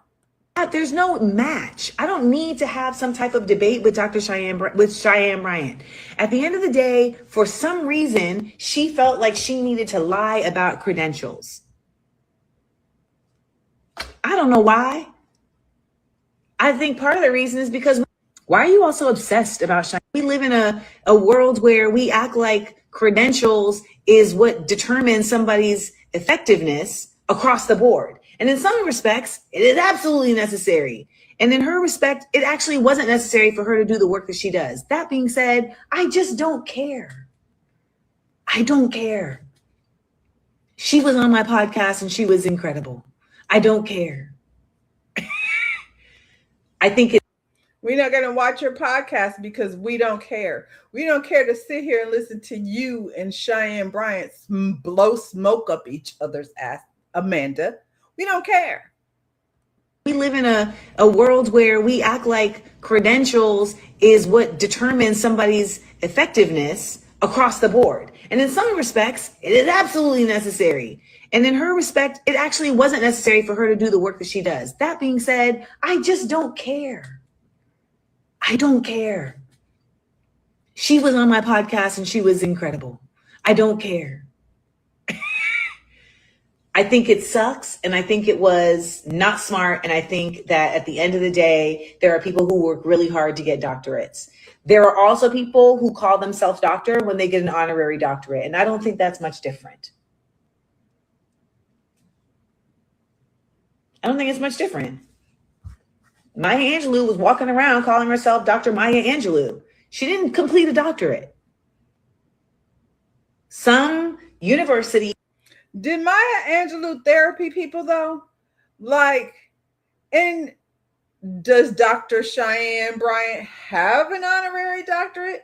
Because I don't think she does. I mean, if she had an honorary doctorate, we wouldn't be having this conversation. We having this conversation because from what I hear, the lady don't even have a PhD, or did she graduate from high school? Well, at this point, Dr. Cheyenne, do you have a high school diploma, for God's sakes? He gave her a doctorate. Which university was it? Was it Spelman? I think it was Spelman. We live in a world where we act like credentials is what determines somebody's effectiveness. This is so, girl. You said Maya Angelou had a body of work and contribution. And Maya Angelou was not claiming to be a therapist. And she also had an honorary doctorate. So there's that. I don't believe Cheyenne has one of those. This is why all of these unqualified people running the administration, you're right, because they don't need licensing to do it. They just need to show up with their titties out. And let me address that right quick, because the whole thing is, that this lady feels like, and when I say this lady, I mean Cheyenne Bryant. She feels like it's because she's pretty. They hating on her because she's pretty, and I hate that, because there's two things here. Let's see. So Amanda should be the first one to sign up for surgery on an uncredited surgeon. Amanda is also the one that diagnosed herself with autism, being on the spectrum. We have not seen any paperwork. That's why. Is that what this is about?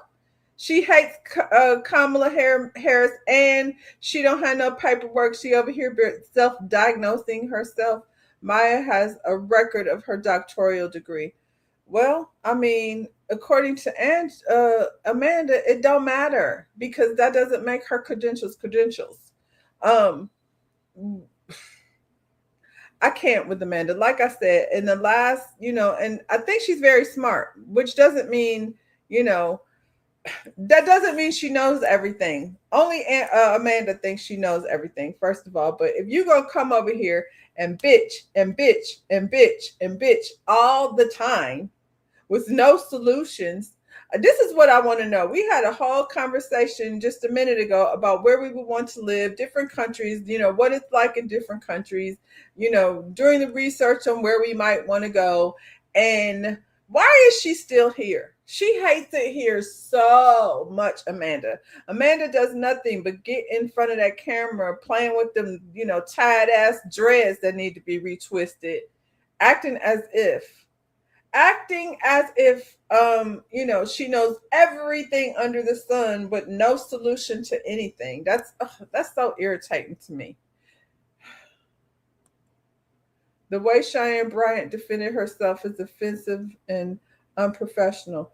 Oh, I got some more on Cheyenne. First of all, let's get here, because she tired of y'all talking about her, Cheyenne. And so this how she feeling. Just in case you didn't know, the more you talk about her, this is where she at with it. And she pretty and she petty. Petty as fuck. She petty as fuck, and she pretty and she petty as fuck. What did it say? Dr. Bryant, right in the comments, y'all still talking? That's what it say. Y'all still talking? Her first fan, Lisa. He cracks me up. Lisa, come look at this. Do you see the windows on this boat? Lisa, hurry up. Come look at the windows on this boat. He down in the comments calling Lisa. Clarissa Shields, walk them down. Her allies are Amanda Seales and Clarissa Shields. Don't get mad, T, but having Clarissa Shields in my comment, you know, I'm pretty and I'm petty. Ciao. Anyway, that's what she feel about what y'all got to say. Now, Amanda is mad because y'all called her out on her bullshit. So, with y'all, I'm done with this fucking internet. I'm done with. count on one hand how many times Amanda has come over here done with the internet. You came over here saying you don't care, although you cared enough to get in front of a camera and come start talking to us about, you know, how you don't care that this lady doesn't have credentials. Now you don't care about us because we didn't call you. You called us, and now you mad at us because we said, girl, you crazy. With sharing my thoughts. Fuck you. Literally. The fact that I have been harassed for the duration of this Cheyenne Bryant shit to talk about it, only to then have an actual conversation about it, which I said, it's fucked up that she lied. It is not okay that she lied. I'm also not going to throw her away. Y'all want me to throw people away, but you don't think it's okay when people are throwing folks like Cori Bush away. So now I have this abolitionist heritage site. This person did several swipes. I'm so done with y'all. This person did several swipes about how I'm fucked up and I'm not standing on business for not saying that, for not wanting to throw away Cheyenne Bryant. Like, and I'm going to keep saying what I said, which is, it is fucked up that she lied. She also was great on my podcast. Now someone's here saying, but you threw Kamala away. How are you comparing a vice president that supports and continues to get behind genocide and Zionism with a lady who is a life coach? Because you did. That's why. You came over here and brought Kamala Harris into the conversation. Now somebody brings up Kamala and you're like, how are you comparing the two? Because you did it first. That's why you said, we know Amanda is part of the no bra, no shaving body hair team. It looked like it. She looked like she smelled like, what did old girl say? Potpourri and patchouli oil or whatever she said. Got her in trouble. Talk about Zendaya. Maybe Amanda hooked up with Cheyenne, just a thought. Okay, so I have a different thought. Not that she hooked up with Cheyenne, but I think I'm going to get on the light skin conversation for just a second. So I really am irritated by this term pretty privilege. I mean, pretty punishment. Pretty punishment. I feel like it should be called something different. I think it should not be called pretty punishment because you can't compare the two things. I understand as a light-skinned woman, I can walk in a place and be received differently and get advantages based on my complexion. I've taken advantage of it. Back in the day, I used to straighten my hair and code switch before going to a job interview because if I knew if I mimicked, the powers that be enough, it would work to my advantage. You know what I'm saying? That's by the same token. When others, and I mean not white people, other people, Hispanic people other than myself, other than Black people, because Black people never impersonate me this way. But non-Black people have a habit of impersonating me with the finger snap and the neck roll and all of that. And I'm like, that's not even how I present myself. And it doesn't matter because I'm Black. That's how you going to present me. On the other hand, like I said, I do understand that there's an advantage to being light complected with wavy textured hair. So I can't get in this whole pretty punishment conversation because the punishment don't match. I think sometimes you should just shut the fuck up. You know what I'm saying? So, and recognize that there is discrimination against darker skinned women. And for the lighter skinned women, be an ally and shut the fuck up. I think not so much that she maybe hooked up with Cheyenne, but maybe that she trying to group herself in, with Cheyenne. Cheyenne is fuckable and Amanda is not. I don't think anybody, is out there trying to smash. You know what I'm saying? And it's maybe because she doesn't shave under her arms. I don't know. I don't know why she would be trying to align herself with Cheyenne, except for she wishes she was that type of girl that, that the niggas want to fuck. I'm sorry about my French, but sometimes you just got to say it like how it is. Yeah, so she's over here now saying, why are you bringing Kamala Harris in this conversation? Because you did. You said it first. You said a stud must be pretty and handsome looking. No, Amanda is. Did y'all ever see that lady? I meant to look her up. It was a white lady. Not a white lady. It was a black lady, not very attractive black lady on TikTok talking about she had pretty privilege, and the internet came in here and ripped her a new one because they was like, "Girl, you ain't pretty.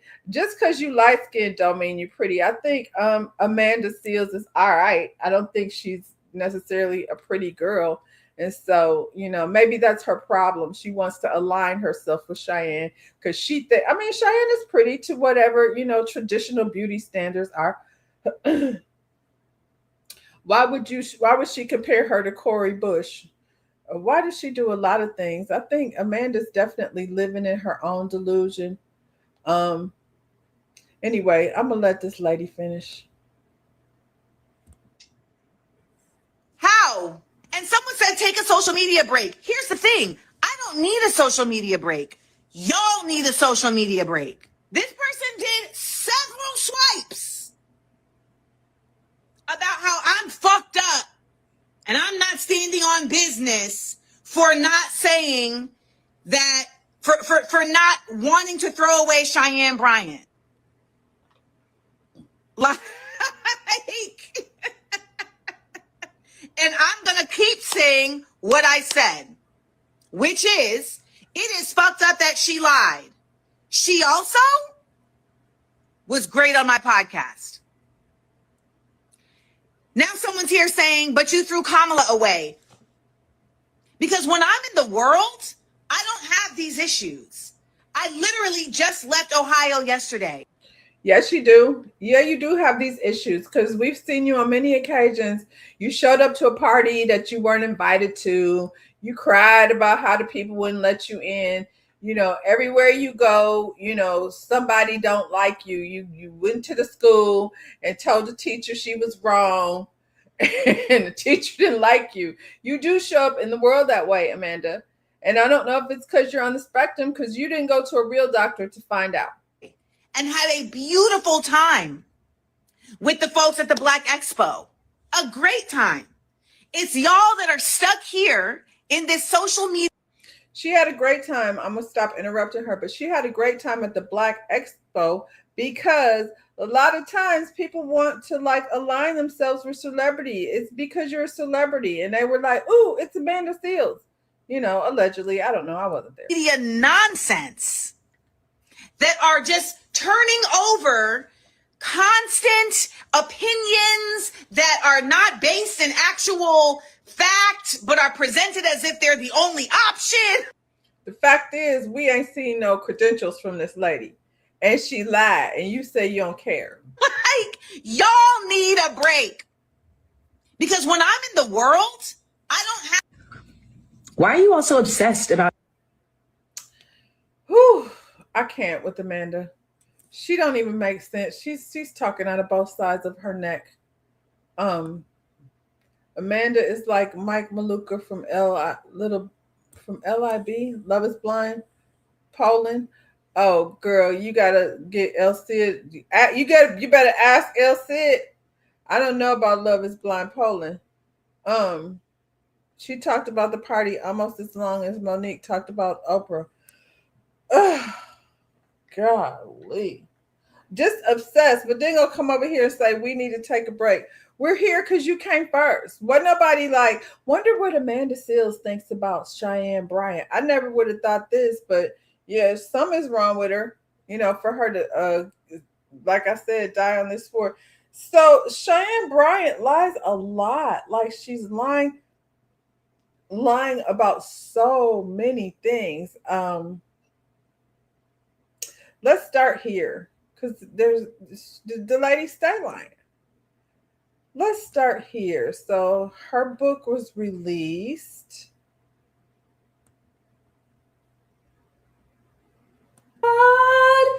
Live Your Promise has only been released for not even 12 hours. It might even be maybe 10 hours. And we are already on the freaking bestsellers list. Do y'all hear me? We are already on the bestsellers list. Listen, thank you to all the haters for all the free marketing. No, but seriously, thank you, Doc Squad. I love y'all. You guys made Mental Detox, my first book, a bestseller. It took about 2 days for that. Y'all, you guys got Live Your Promise on the bestsellers list within hours. Like, listen, I love y'all. I'm grateful. Go order the book. It launched today. It released today. Run the numbers up. We are on the freaking bestsellers list. Love y'all so much. Thank you, thank you, thank you, thank you, thank you. Guess what's not on the bestsellers list? Find it. Find this book on the bestsellers list. It's not there. She said her first book got on the bestsellers list within 2 days. And this one, I don't think you can get on the bestsellers list in less than 24 hours. This is just shit she's making up. Amanda, your lying ass friend's still lying. She lies about lots of things, not just having a doctorate. You don't know anyone who perceives her to be a celebrity, more like a joke. You mean Amanda? She was on a TV. She was on several series. She was on Insecure. That's where she fell out. Like, she has a resume. You know what I'm saying? She may not be a celebrity, but to some people, yeah, I would say they think she is. Which bestsellers list?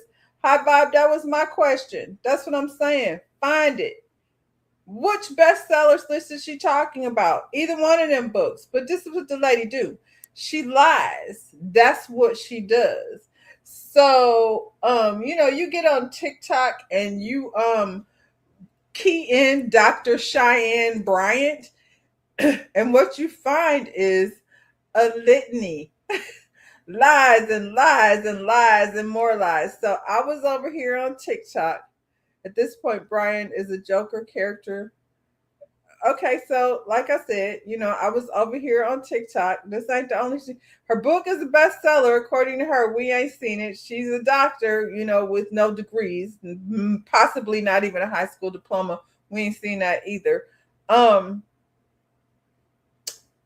gonna start here. So she was on this panel. I don't know if it's a show because Torrin is not somebody I follow, but she was on a panel, and I just want y'all to see her lack of self-control. Yeah, here she is. So the conversation is about discipline.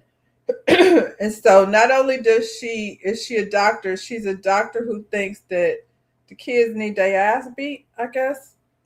I'll let y'all listen. Doc, what do you think about the notion of holding parents criminally responsible for their children's behavior? I said it earlier. I said it's circumstantial. I think that if a parent is neglecting their child of what's needed for them to be mentally stable and healthy and be in a state of mind where they can actually, operate as a citizen who isn't impaired, then I think that that parent who's providing those resources, should not be have consequence or discipline. But again, if you're neglecting your child in any manner, I think there should be consequences to a parent, no matter what, if there's neglect at the hands of a child.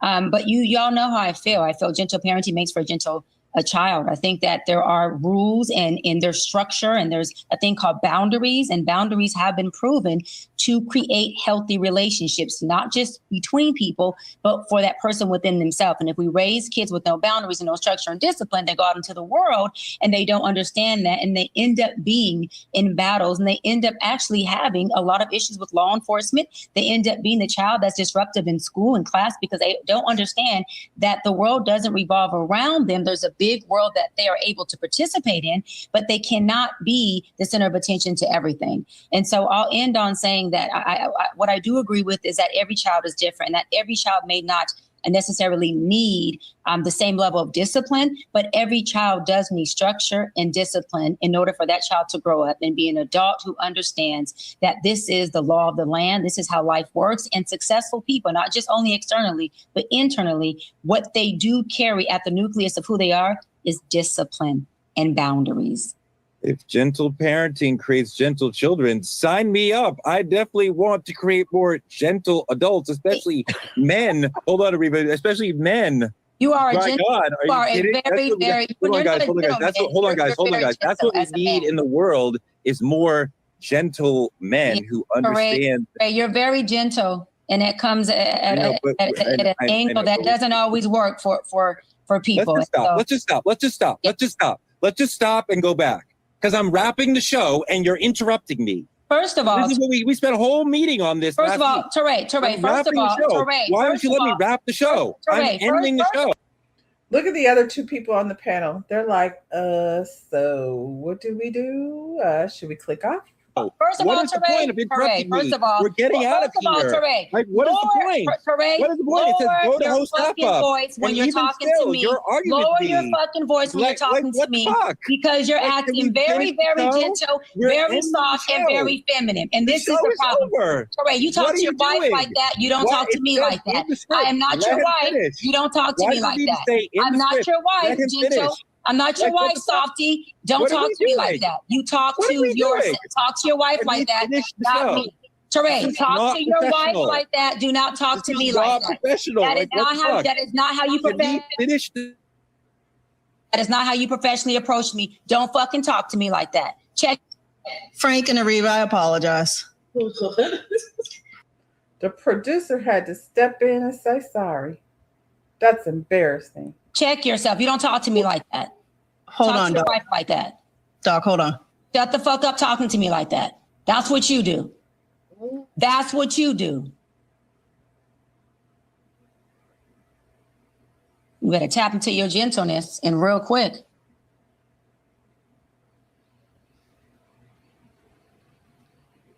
Are we ready? I've been ready. Been ready. Ariva, Frank, you guys ready? Yep. She's not smart enough to be embarrassed. I'm sorry. I would prefer my doctor have some type of self-control. This was, high five. This was crazy. All he could do was laugh, child. He's like, what the hell? He probably was like, I told y'all this lady was touched. I feel like I would prefer my doctor to have some type of self-control. So this was simply like he was wrapping up the show, and she got triggered because he didn't agree with her perspective. That's okay, isn't it? We disagree a lot of times here on this platform. I think you have to have somebody question. I think that's just two different opinions. But instead of her accepting that, he thinks beating a child is not necessarily the best way to teach a child about boundaries. She snapped. She started dropping F-bombs. She started calling him soft. Talk to your wife that way. You said it's been a problem because T said they've been talking about this off air. He said that. They already told her. I don't know how often this was a panel because, it's probably on her wall where her diploma is supposed to be about about her being a member of this panel. She wanted to that's embarrassing. The producer had to come in and say, "Can y'all wrap it up? Wrap it up, y'all." Sorry. Sorry about this ignorance over here. That was live, child. Anyway, that's the type of behavior she exercises. That's not the only thing she lies about, though, because not only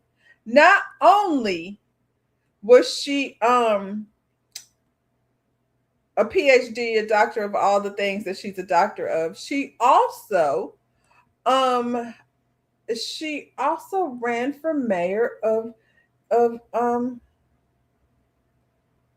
let me stop sharing for a second because I don't think I added everything I wanted. She also ran for mayor of, is it Los Angeles? Let me see, y'all. I thought I had everything queued up here, but apparently I got to click out and click back in. Hopefully that's all I need to do. Oh no, where is it? Hold on 1 second. So yeah, she's over here on, did I put it on my,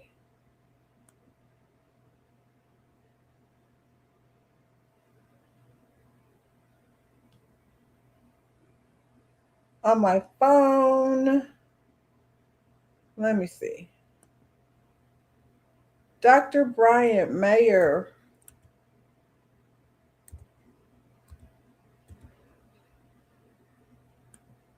I have her, okay, here it goes. So she's claiming that she ran for mayor.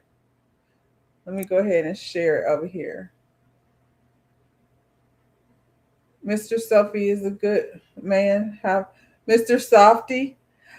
Listen, what he's saying wasn't even really that out of pocket, to be honest. He just said if being a soft parent creates a soft person in this toxic environment that we living in, that maybe like that doesn't suck. And she snapped for whatever reason. But like you said, they didn't already had a conversation about this. So here's the story that she claims. You said, yes, she ran for mayor in LA. She did not run for mayor in LA. She just said she did, because that's what she does.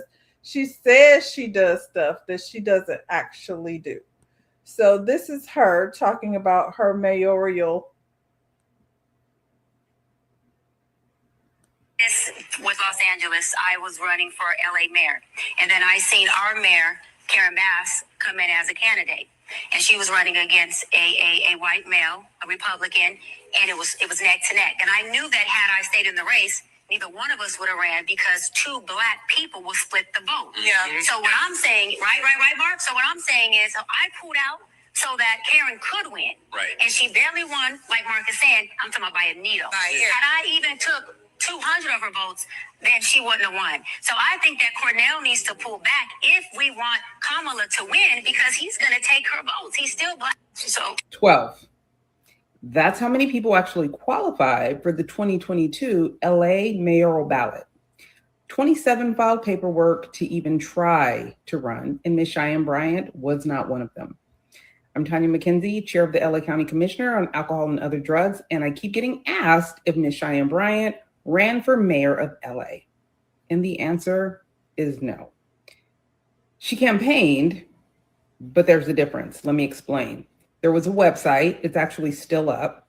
There was a banner. There was a Dr. Cheyenne Bryant for LA Mayor 2022 branding. There was some community events, photo ops, the whole production. What there wasn't was a nomination papers filed. There was no candidate statement filed. There was nothing sent to the LA city clerk. So there's that. Her name never hit a ballot. She never made a qualified candidates list. She never showed up on Ballotopia, Wikipedia, or the LA Times Roundup. None of those things happened. But the website is still up. You can go check it out. It still says for LA Mayor 2022. It still reads like a campaign is in progress 3 years later. And that right there is why people are in my DMs asking me if she actually ran for mayor. Because in 2026, a Canva graphic and a confident caption will rewrite history. People don't fact check things. They just screenshot and keep it pushing. So let me be clear with all of you. Announcing a run, building a site, and showing up at a community event is marketing. Filing with the city clerk is running. One is a brand and the other is a ballot. Know the difference, especially before you put it on someone's bio. If you don't control the narrative, the streets will, and it will not be in your favor. So I'm going to go back here for a minute.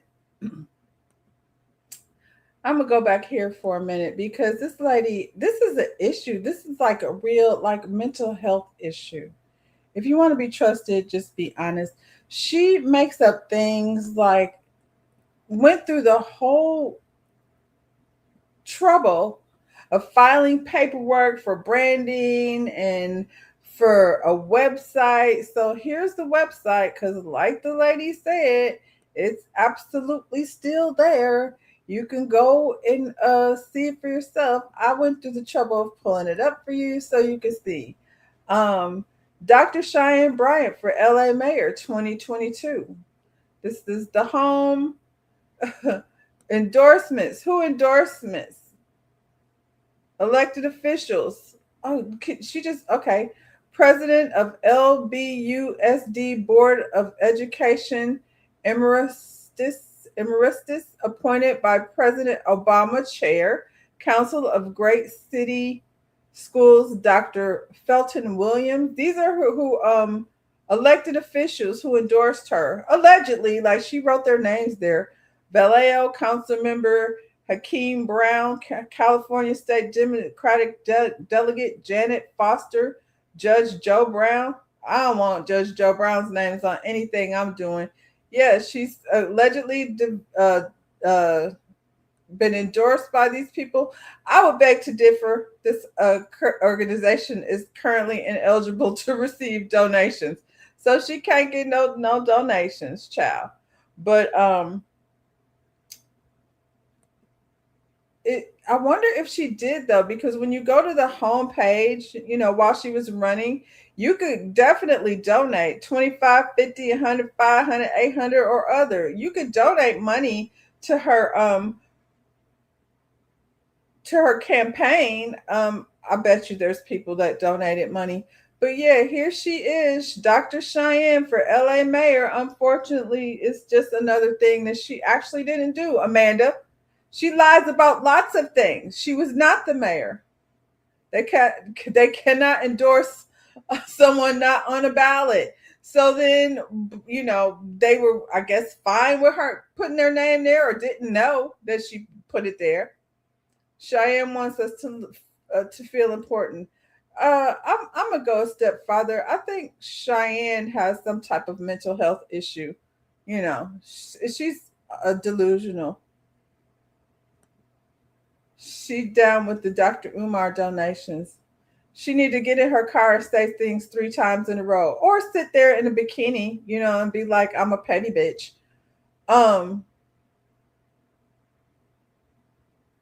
Applications to run for office or public information. That's why it's so embarrassing. Like, she gets on these panels and just talks out of her ass as if this didn't even require a whole lot of investigating. I wasn't looking for it, actually. I just keyed her name in and then, you know, went down the rabbit hole, and boom, I saw this lady talking about how she never even, you know, put in an application. How do you go put in an application for trademarks, but not for actually running for mayor? She just want to show up and look cute and hobble bobble. And I can guarantee you, Joe Brown will dig, you know, grab her booty and do all the nasty things that he does, and then get online and call her a whore and say she slept her way to the top. She's hoping folks don't do research. It's just, you don't even have to, though, honestly, at this point. Like I said, What I was doing was, I mean, would you call it research? I guess I was scrolling. I knew nothing about this. It found me. And if it found me, it sure can find others. Cheyenne thinks she's the smartest one in the room, and every day, and everyone else is ignorant. She's absolutely not the smartest person in the room because Amanda Seales is.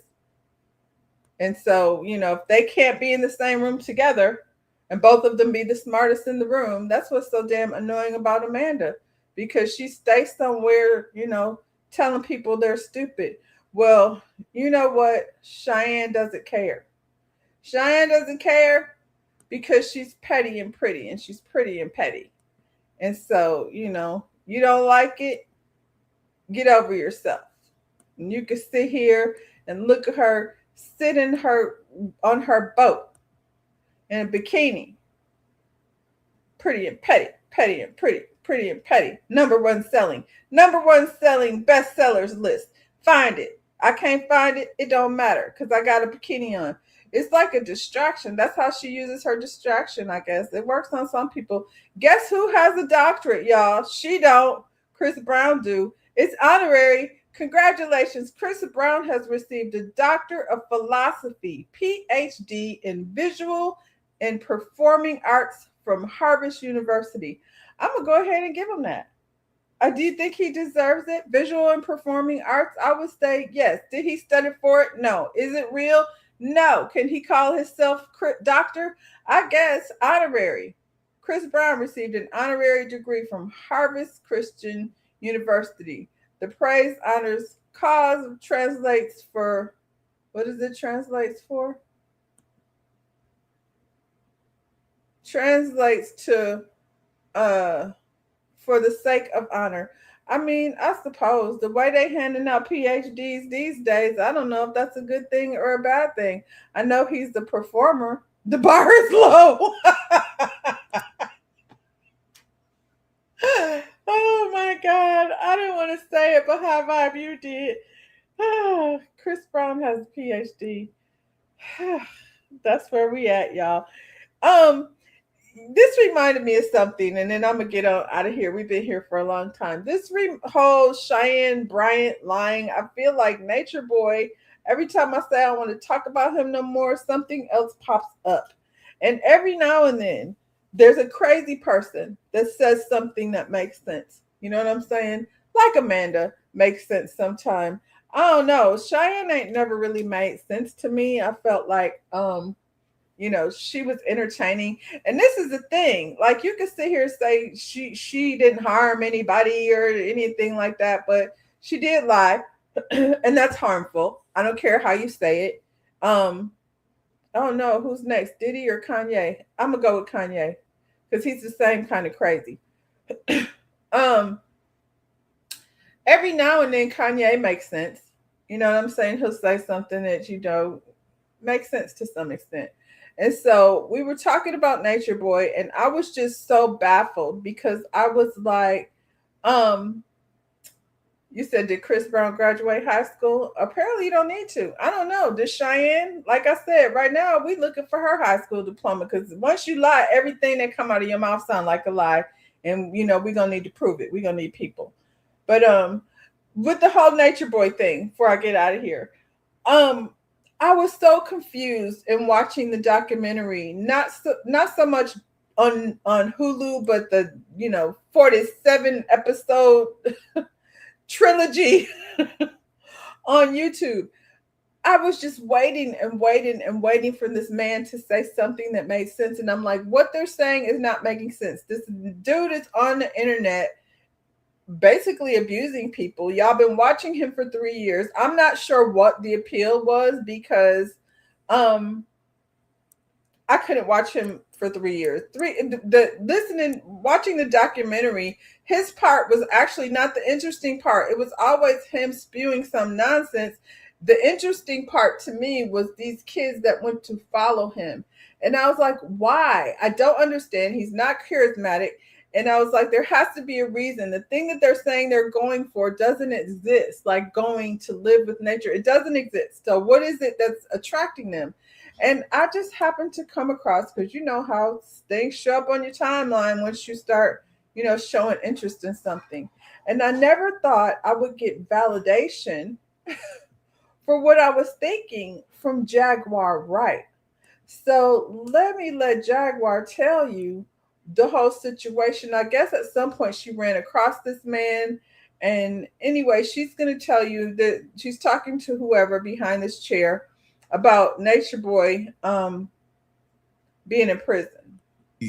Eligio Bishop, guilty. Life in prison plus 5 without the possibility of parole. Love it. He's a menace. Did you expect that? Yes. I prayed for it. Imagine being able to build an app with your name on it just by thinking about it. Meet Base 40.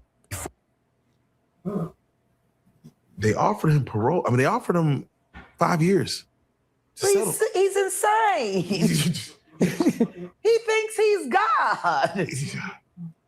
He's going to walk on water and moonwalk right on the air, right out of there. That's what he say. Remind us, how long have you been following that carbonation story? I first became aware of them in 2021, late 2020, early 2021. People started coming to me because my name, of course, I was trending. That was right after I first went viral with y'all. And they said, Jag, we need your help.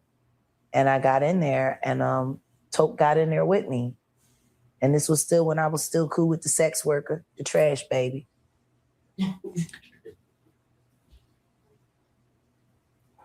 We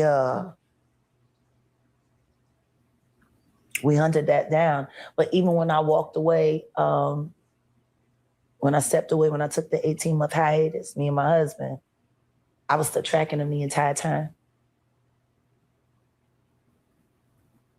I was waiting. The only thing I'm grateful for Monica Lockett for was the kids, Solar, Shaka, Hazine, the babies, Velvet.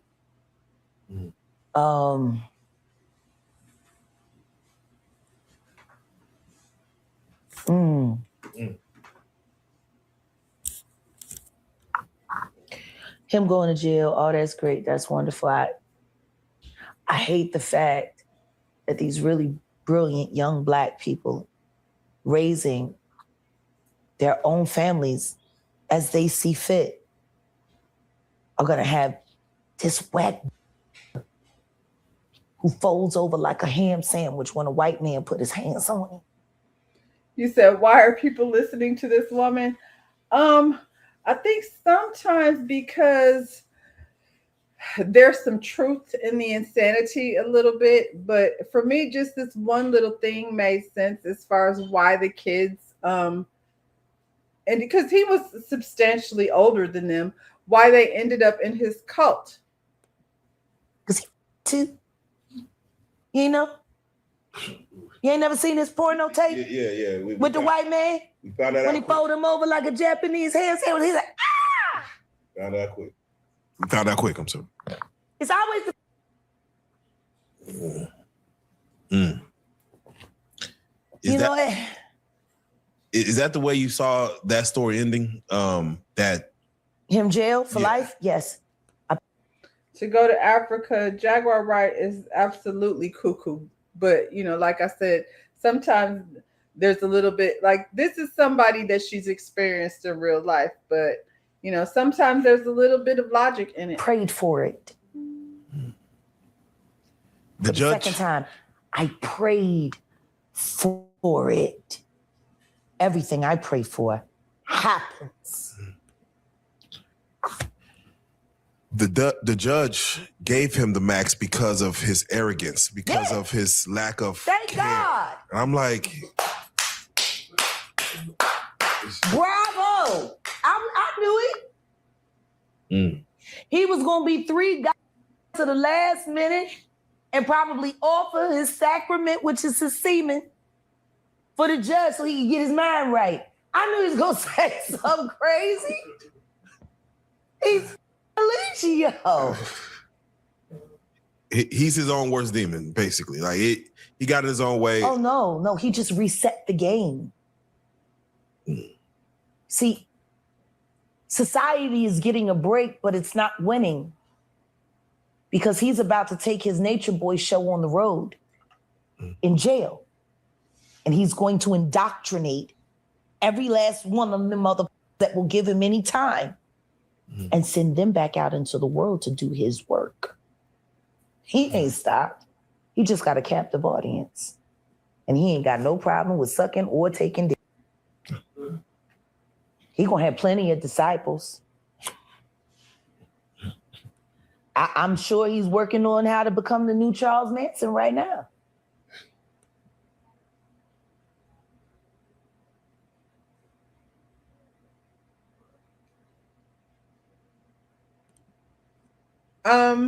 I would say I agree with her. I don't know what I just did. Let me see if I can pull that back up.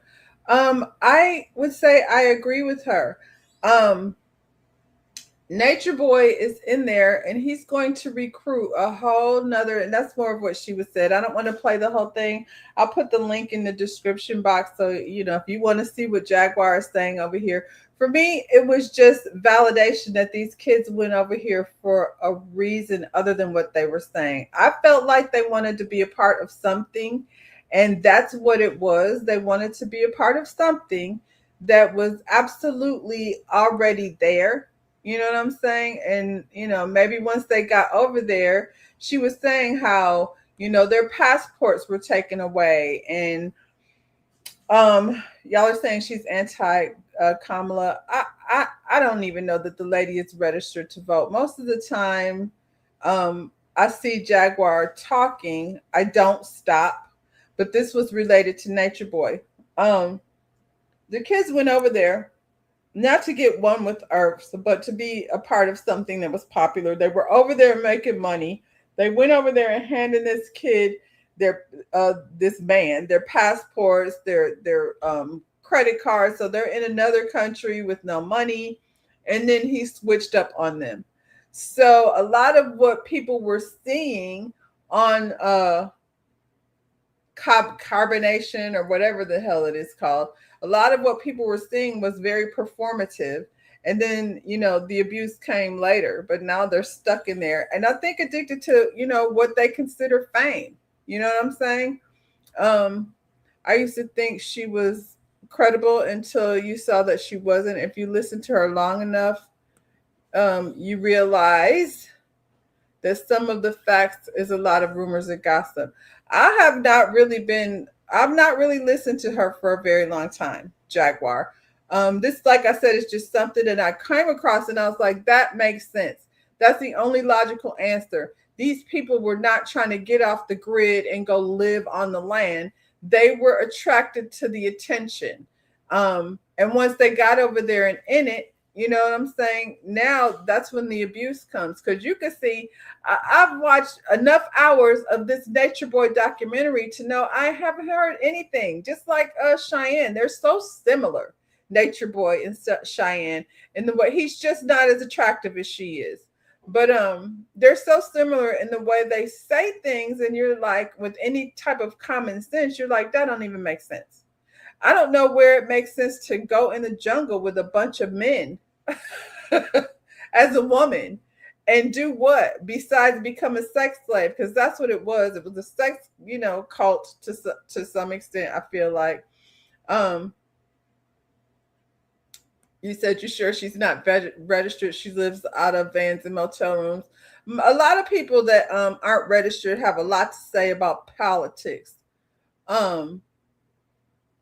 Crazy knows crazy. Y'all are funny. Anyway, I was just, as far as these kids are coming, because I never thought that Nature Boy was going to be such a conversation. Clearly he's been around for a long time, longer than I didn't know till Hulu told me. So, you know, and then when I went over there, I couldn't figure it out. And I was like, this makes sense. Honestly, it's a little disturbing that it was coming from darn Jaguar Wright. But at the end of the day, these people went over there and followed Nature Boy because they didn't want to work. They wanted to go be somewhere where all they had to do, like as much as they hate Babylon, their finances was coming from Babylon. And I think she's right. I think she's in jail still recruiting. I think he's still recruiting young uneducated minds, young men with no father, no male parental, no male influence. And then he turns into that thing. And they will get out and they will go do the work for him. And he, will be on a whole nother level of, like she said, Charles Manson. He wasn't necessarily out there, having people commit murders, but it was definitely a cult of sex and abuse. And, he went from a woman's position to the kitty click. Anyway, y'all, it was fun. Enjoy the rest of your Tuesday. I feel like we shoved a lot of information into one day. We way past lunchtime. I hope y'all ain't hungry. And yeah, enjoy the rest of your afternoon. Like the video, subscribe to the channel. I will see you when I see you. More than likely, it'll be tomorrow, 10:30, same time, same place. Bye, y'all.